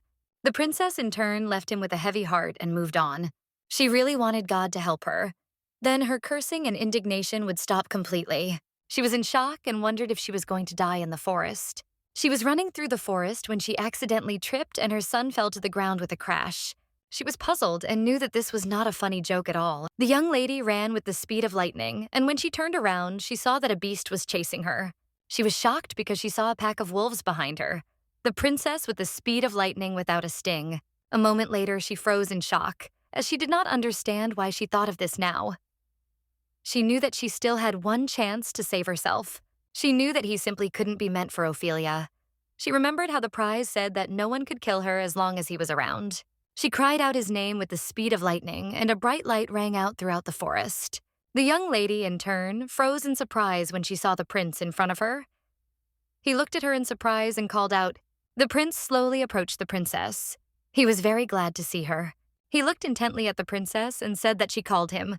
The princess looked at the prince with sadness, but a moment later, unable to bear it, she collapsed into his arms.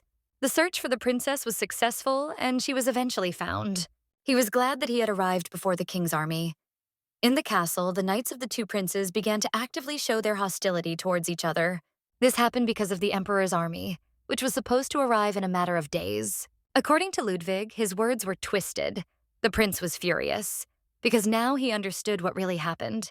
The young men gathered for a council. They were furious because they did not understand how they could commit treason if they fought to the last. Gaster looked closely at all the knights present as he saw their displeasure. He remembered the moment when the prince returned with the princess in his arms. The prince looked at the young lady with tenderness and care. He sighed heavily and shouted at everyone else to stop talking heresy. Everyone present was shocked, as they were accused of treason. They were furious as the prince was defending the princess of an enemy country. They quarreled with each other, since everyone had their own opinion on this matter. A little more, and it would have come to a fight. He sighed heavily as he knew that their prince could not do such a thing to the princess. He knew that the prince had a very strong hatred for all of Anzac country, and for all the people who were there. He understood perfectly well that if he remembered exactly this, then everything would immediately become clear. Callie looked at the knight closely and said that it looked like he was going to fight Harbisha. He was furious because he couldn't do anything, because they saw them as traitors. She looked at him intently and asked what would happen next. He froze in place, not knowing what to answer. She looked at him intently and said that if he was going to kill the emperor, he must kill him. But if the attempt was futile, he would just become a traitor. She wanted to know what he was going to do if he couldn't win. He looked at her intently and said that then they would destroy Anzac. She looked at her in surprise and asked if he really wanted to do this, while the emperor was a little loyal to them. She said that he should think with his own brains. She looked at the young man intently and said that His Majesty had already given up the idea of taking over the kingdom. He looked at her with surprise and confusion, and asked when she found out about this. She said that sending an army meant this. She said that if he still didn't understand this, then he was just stupid. She said that transferring the prince to the capital meant putting an end to the war. Gaster was in shock. He couldn't believe it. He screamed that it was just madness. Killy sighed heavily and walked away. But her friends continued to shout after her for a long time. She sighed heavily and wondered if the prince was seriously going to stop the war. She knew that even if it was revenge, it couldn't be that simple. She sighed heavily as she thought that his longtime dream could be considered fulfilled. She knew it looked like it would be a thing of the past. A moment later, she knocked on the door and asked if the prince was inside. A moment later, she entered the room and asked how the princess was feeling. The prince sighed and said that she seemed to be feeling much better. Killy looked at the prince intently and said that this was very good. Turvian looked intently at his subordinate. He did not answer her. Looking out the window, he asked her why she had come anyway. She looked intently at the prince and said that the army should arrive in a few days. He sighed heavily and said that he knew about it. She was taken aback and froze in surprise. She knew that he himself told her that he wanted to destroy the king. She knew that these were his words, but she did not understand why the princess was now alive and well. She looked at the princess intently because she knew that if everything was as he said, then he should send the princess to another country. The princess looked at her with fury. He is going to just sit quietly and watch this situation. He looked at her in surprise and asked if she was really suggesting that he destroy the emperor's army. She said that he could call the knights from the fortress to defend himself. He looked at her intently and said that it made no sense, since his move would not be delayed in any way. He said that no one here could challenge the will of the ruler. She shouted that, nevertheless, it was necessary to defend one's rights. After all, it was immutable. The prince slowly approached her. She forced herself to do so as she saw his intent gaze on her. She looked closely at the prince as she saw that he was smiling. She said that he should just punish the princess now. Killy. She said that in that case, it would no longer be considered treason, or the decision on his punishment would not be considered, and everything would be decided before the arrival of the king's army. He turned away and said that they could do whatever they wanted and she could punish him for any other moment. She screamed that it would be too late later. She asked if he really wanted an army to surround the castle. She screamed that they would definitely use the princess as an excuse and could accuse him of treason. She was furious and did not understand why the prince was deliberately trying to protect the princess at such a cost. He looked at her sideways and said that he had already given her an answer and was not going to repeat it. She screamed in rage that he was not even trying to stand up for himself and was ruining everything because of some princess. She screamed that the princess was in the field, that they were putting him in. He angrily told her to shut her mouth. Killy froze in place in surprise. He looked at her intently and said with fury in his eyes that if she said one more word about his decision or about the princess, he would never forgive her in his life. She looked at the prince in surprise and asked what she should do. He said that she should leave the room immediately, as it was intended only for patients. A moment later, she meekly agreed with him and, bowing, left. The prince looked after her intently and asked if she remembered to whom she was truly loyal. He looked at her intently and said that she should never forget this. She walked out the door and froze for a moment as she understood perfectly well that everything was happening because of the princess. She once had a long-standing dream. Madame, in a delirium, asked her daughter if the king had come. The young lady ran as fast as she could wherever her eyes looked. She wanted to find her father and call him. Meanwhile, the king sat with his daughter and had a pleasant conversation. The lady looked at him intently and said that unfortunately the tulips had already dried up. He said that this was very sad and also asked what he should plant next. She smiled and said that he could plant roses since she liked bright red roses. He smiled and said that he would do anything. Meanwhile, the young lady rushed to her father with tears in her eyes. The lady looked at her father and asked with a smile if they would be more beautiful than her. He said that this was not so, and there was no one and nothing more beautiful than her. The young lady, in turn, did not reach them and fell. Ophelia looked at her father and said that it seemed that someone had come. The king looked at everyone present in surprise and asked what was going on. Alexia screamed furiously to her father that her mother was very ill. She asked the king for help, but he looked at her silently. Ophelia looked at the young lady with a grin and called out to her. She slowly walked closer to her and said with a smile that she was very sorry that she had to meet her sister in this way. She smiled and said that she would pray for her sister. Alexia froze in place in surprise. Ophelia looked at the young lady with a grin and said that of course she was very sorry for her sister, as it was a great loss. Alexia froze in surprise, looking at her sister. She saw her fake smile. Alexia couldn't utter a word. She saw a beautiful white coffin and a flock of birds in the sky. Sometime later, it was announced that the princess's condolences would be read. Alexia looked at them in shock without moving away from the coffin. She looked closely at her sister with tears in her eyes, as she realized that she was just a hypocrite. Ophelia, with a smile on her face, said that she would like her sister to be ennobled, caught, as she felt very sorry for her. The young princess knew that everyone around her was just a hypocrite. She remembered the prince's look, asking her if she really liked him. She was shaking with fear and writhing in pain, as she was having a simply terrible nightmare. Killy Kay screamed, "I'll bring it," that it was an escape, not a kidnapping. The prince said that she definitely had a reason to run away. She shouted at the prince that he would not be able to cover up all the traces. She begged him to punish the princess. She writhed in pain as she saw her mother in a dream. She understood perfectly well that it seemed she would soon die. She remembered her friend who asked her not to lose hope anymore. She heard in her sleep that someone was calling her. The prince looked closely at the princess and said that she should open her eyes quickly.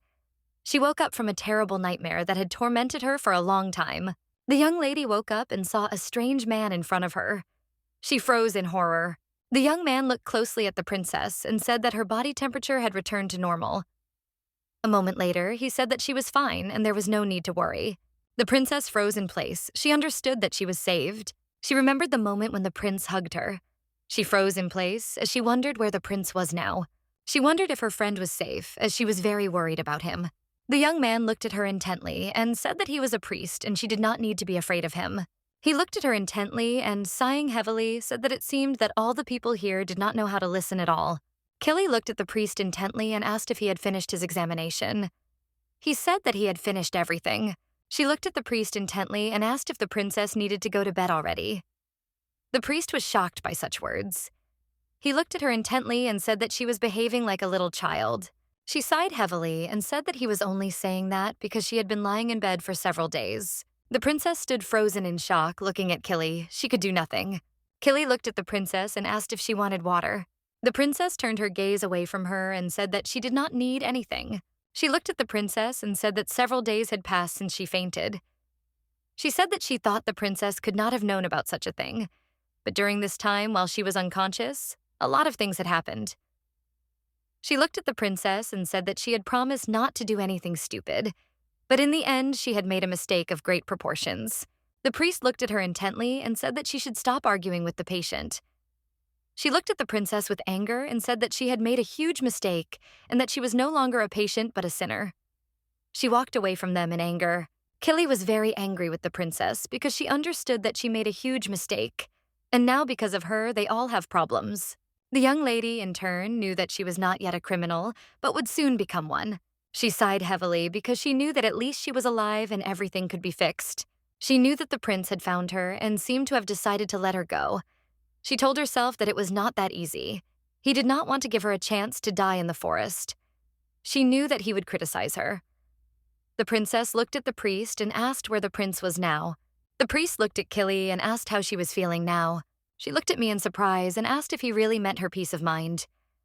She said that he could wait a little longer and contact her later. She said that there were no plans to repair the castle in the winter at all.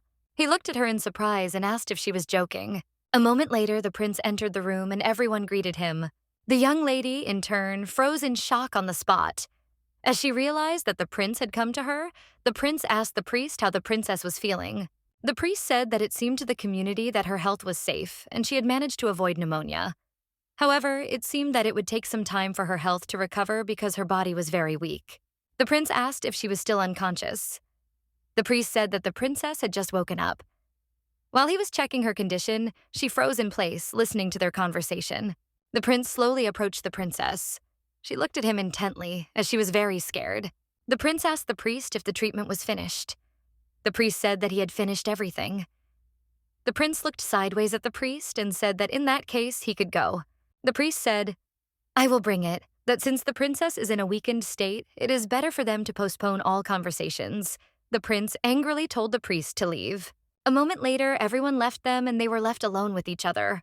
The prince approached the young lady with lightning speed. She froze in shock. Looking into his eyes, she timidly said that it was already night. He looked at her intently and said that everything was correct and it was already night. He said that she need not worry and could lie down peacefully.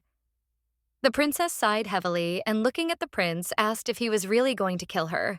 He looked at the princess with cold fury and said that if he wanted to kill her, he would have done it long ago. She understood perfectly well that he thought that she had an affair with the knight and her kingdom. He said that while she lay unconscious, he managed to find several rabbit holes as well as scrolls and weapons. He said in a somber tone that a good job of preparing the shelter had been done in such a hurry. He looked at her intently and said that his knights say that they still have not managed to find the body of that traitor. The princess looked at him in surprise. He looked at the princess with cold fury and asked why she ran away from him. The princess froze in place. She did not know what to answer him. He looked intently at the princess and with sadness in his voice asked her not to lie to him. Alexia looked at the prince and asked if he would believe her if she told him. He asked why she had called him. He did not understand why she had decided to call him and not a spy from her kingdom. She sighed heavily and said that it was all because he himself said that he would protect her. The prince asked her angrily if she was joking now. He shouted that if it weren't a joke, she wouldn't have said such a thing now. He shouted that all he had now was the title of prince. He shouted that he couldn't even think that she would want to run away. She sighed heavily and said that she knew everything, because she was needed here to save the prince. She said that it was not that she was saved, but on the contrary. She was caught as a criminal who was on the run. She knew that everything was right, and she should not misunderstand him, because he was not meant for her at all. She understood perfectly well that if it weren't for that situation, she would never have met him. The princess said that he searched the entire forest with the frightening thought that she had been kidnapped. He was shocked because the spy had spent a lot of effort to hide the traces of the hideout. The prince was furious and did not understand what she could do for the sake of her homeland. He knew it wasn't about her homeland, and she wasn't having an affair with a spy, and he wasn't even her relative, but she still followed him. He asked in a dull voice if she really wanted him to believe something like that. She sighed heavily and looked away. The princess said it was all for her mother. She said that she had heard that her mother had been poisoned, and all she could think of was that she needed to see her urgently. She looked at the prince intently and said that was exactly why. He looked at her closely and asked if she had really run around to see the already dead body. The princess froze in shock. He looked at her intently and said sadly that he was talking about the fact that her mother was already dead. The prince looked at her in bewilderment as he saw that she was starting to have a panic attack. The young lady was in shock. She could not believe what she had just heard. She screamed and called for her mother. The prince looked at her with fury and asked if he hadn't warned her not to even think about lying to him. The young lady glanced sideways at the prince. She was in shock, as she had no idea that her mother was dead. He looked at the princess with pity and asked if she really didn't know about this. She was in shock and wondered when her mother died and why. The prince froze in place in surprise as he saw that she knew nothing about it. The young lady was in shock. She just couldn't believe what had happened. She asked the prince when she died, yesterday morning or in the evening. She screamed that if she had a little more time, she would have definitely saved her. She froze in shock and wondered if she was really alone now. The princess wondered if she could have saved her mother. She understood that she would not have had the strength to do so. She understood that it was unlikely that she could have done anything for her mother. The prince looked closely at the young lady and calmly said that before she came here, she was told that she was dead. She looked at the prince in surprise and he said that everything was true before she came to Oberon. With tears in her eyes, she screamed hysterically that this was simply ridiculous. She could not believe how this could happen. She wondered if this was really the day she saw her mother alive for the last time. She was in shock and just didn't understand anything. Alexia couldn't accept the fact that her mother had died. Only one thing came to her mind. Turvian was in shock. He screamed and called for the princess as he saw that she was hysterical. He shouted that she had to wake up and come to her senses. The priest looked closely at the princess and said that she should breathe slowly. He looked at her and said that everything would be fine. But she, in turn, understood perfectly well that nothing would be fine anymore. She knew that nothing would help her anymore. She was in shock because she never thought that she would ever lose her mother. The prince sat quietly at the young lady's bedside. Ludwig approached the prince and called him. He looked at him intently and asked if he had not been informed. Ludwig looked at the prince and said that the king had killed her mother without telling her. He looked at the princess and said that he thought she had decided to come here after her death. Ludwig told the prince that it seemed he didn't know about it. He asked the prince not to worry. The prince quietly asked how the funeral of the princess's mother had gone. Ludwig sighed heavily and said that it had been rather modest. Ludwig looked at the prince and said that the body had been buried outside the palace. The prince told him that he ordered him to find out where that place was. Turvion slowly approached the princess and with tenderness in his voice called Alexia. He sighed heavily and said that such a king is not the best father, as he was originally imagined. The prince said in a rage that he is so terrible that he is simply not worthy of even being called a father. The emperor looked at his son intently and asked him angrily why he had killed the knights. He shouted that he must answer him immediately and that he must not make him wait too long. The boy, with tears in his eyes, screamed that he did it unintentionally. Since he could not control his power, the emperor was furious. He shouted at his son not to lie to him. He shouted at his son that he had killed the knights on purpose. The emperor shouted that he was not so stupid as to believe him. Turvian S., with tears in his eyes, screamed that he really did not do it on purpose. The emperor screamed that it could not have been an ordinary accident. The emperor shouted that he knew it all and that it was simply inevitable. He shouted that he was to blame for everything. The emperor looked at his son with fury and shouted that he was no longer his son, but a monster. He pointed his sword at the little boy. The emperor shouted that if he killed him right now, he would prevent the murders he would commit in the future. Turvian S. looked at his father with tears in his eyes and called him, but it was all in vain. The man slowly approached the emperor and asked him to wait a little and not to rush. The emperor looked at Ludwig with fury and asked if he had not ordered him to keep quiet. Ludwig looked at the emperor and said that it really wasn't done intentionally. He said that he thought he shouldn't make a rash decision. Temperature looked at the knight in surprise and asked why he was saying all this. He said that he thought it would be better to send him to the demons rather than kill him. The emperor thought for a moment, but he did not know where to send him. Ludwig bowed and told the emperor that he could send him to the Oberon forest. The emperor looked at the knight in surprise and asked if he really meant that forest with monsters. The boy froze in shock on the spot. Ludwig looked closely at the little prince, for he knew that if the emperor did this, the prince would remain alive. He said that he thought it would be quite useful, since they had already sent knights there countless times, and no one had survived. The emperor listened to the knight's opinion, and the little defenseless prince was sent into the forest. The emperor ordered the knights to make sure that he could enter the forest, but would never be able to leave. The knights looked at the prince with disdain, and a moment later they pushed him over the cliff. In the end, the prince managed to survive there. He was simply very lucky. The man found a defenseless little boy lying quietly. There, he met other people who were similarly thrown out there, just like him. He thought that if he hadn't met them there, he would have definitely died. At that moment, he was incredibly angry at his father. However, at that turning point, he met a young lady who helped him a lot. The prince looked at the princess intently and asked her to wake up quickly. He looked at her intently and said that if she only wished, he would immediately behead the king. A moment later, Ludwig informed the prince that the king's army had arrived and that he should go out to meet them. The prince sighed heavily as he realized that those vile dogs had decided to arrive first. The prince looked at his friend and asked him to stay next to the princess.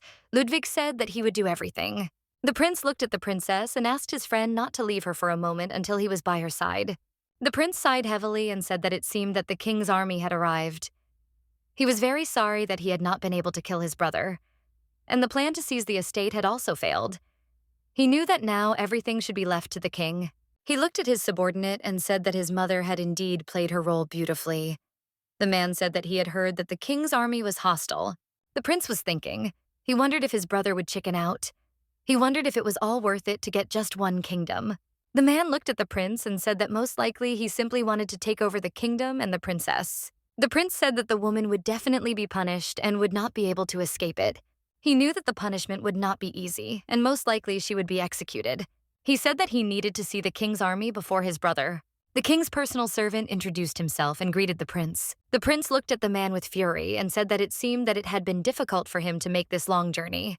He hesitated and said that it was not so, but a moment later he froze in place. He saw another prince and greeted him.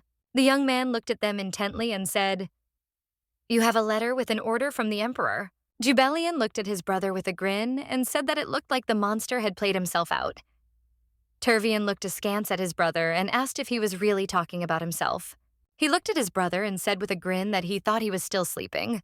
Jubelian looked at his brother with anger and surprise and asked if he was unhappy that he was still alive. Turvian Gray looked at his brother and said that it seemed like the truth was poking into his eyes. He told his brother to stop barking like a dog, as his vulgar habit of treating his brother with disrespect had not gone away. He said that he is still his brother.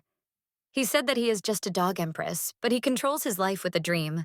They quarreled among themselves for some time, while the messenger stood and watched them intently. The young man looked at them intently and asked if he could already convey the order to his majesty. Turvian sighed heavily and asked what his orders were. A moment later, the young man began to read the order. He looked at them intently and said that they should both go to the capital. So since they both made a mistake, they will be punished. Turvian looked at the young man in surprise and asked if they both were in trouble. Jubelian was in shock, and he could not understand what he had done. The young man looked at the prince and asked for forgiveness, saying that he could not know this. Turvion was furious because no one revealed the reasons for their punishment. He did not understand what was happening. The prince sighed heavily, for he knew that, depending on the gravity of his offense, the empress could be held accountable. He knew that this was a clear threat. He looked at his brother and said that it looked like they were both in danger. Turvian said that it was incredible to admit it, but it was true. The young man looked at them intently and said that it was not only the names of princes that were mentioned. He said that the princess should also go with them. The prince looked at him intently and with fury said that this was out of the question. The young man looked at the prince in surprise, as he did not expect to hear such a thing. The princess looked at him and said that this was out of the question. Jubelian looked sideways at his brother and told him not to even ask him for help. Turvian S. told his brother that he could protect her himself, and it was none of his business. The young man looked at the prince and said that the words they had spoken could put him in great danger. He looked at the prince intently and asked if he shouldn't be glad that he would be able to meet the king. The prince looked at the young man with anger. He said that he would be very glad to meet him. Jubelian S. said that if they publicized the princess's misdeed, they could start a war again. They discussed this situation for some time, as they wanted to find a way out of it. The prince grinned at his brother and said that it looked like he needed to step away. The young man looked closely at the princes. He guessed that this would not be easy to accomplish. The prince entered the new room and asked his friend how the princess was feeling.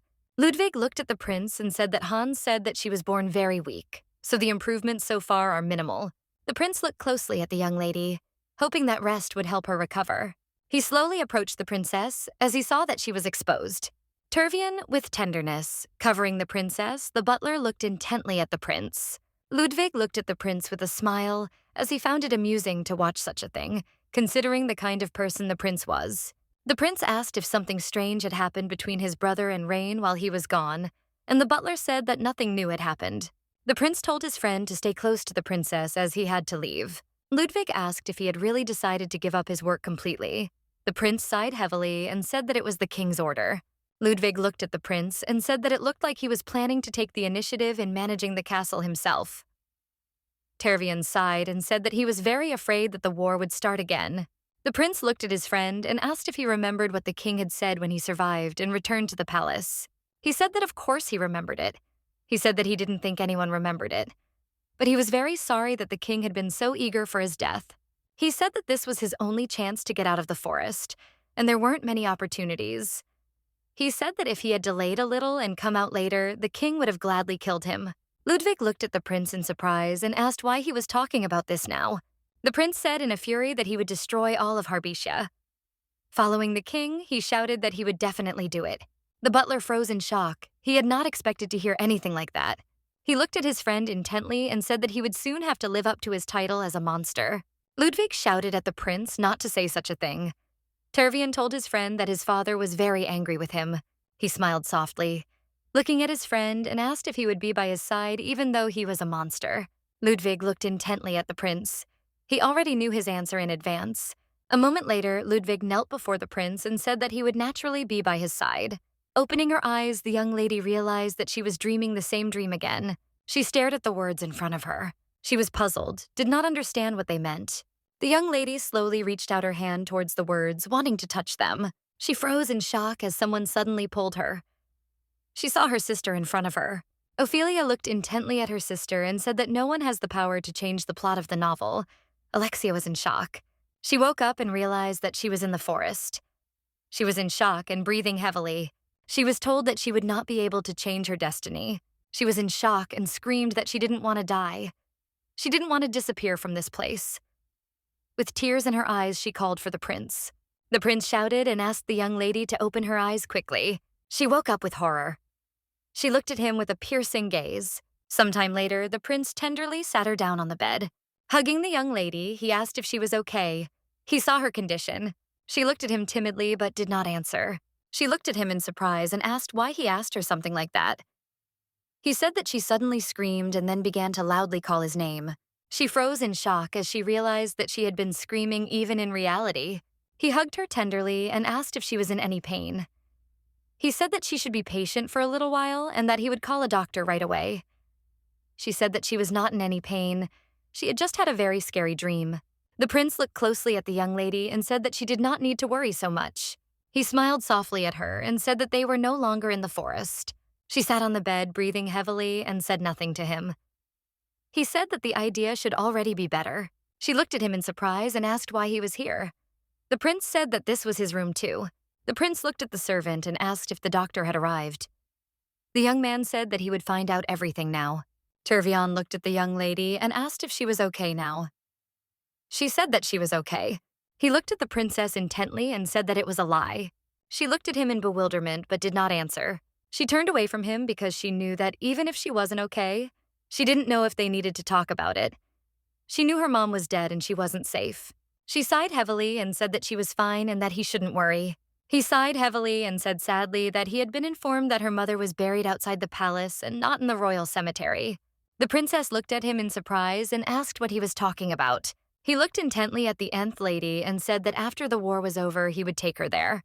With tears in her eyes, she looked at the prince and said that it was all in vain. She wanted her mother to always be by her side. She was shocked and screamed that it was all in vain. The prince looked at the princess with pity. He didn't know what to do in this situation. She screamed that she came here with the thought that this would help save her mother. She screamed and wondered if this was her destiny. She wondered if nothing could be changed. She screamed that she just didn't have the courage to run away because she left her mother alone. She knew that while her mother was alive, she had no chance to escape, but she still tried. And in the end, everything went wrong. He looked at her hard and said that it was not so. She screamed that if she had sat still, her mother would still be alive.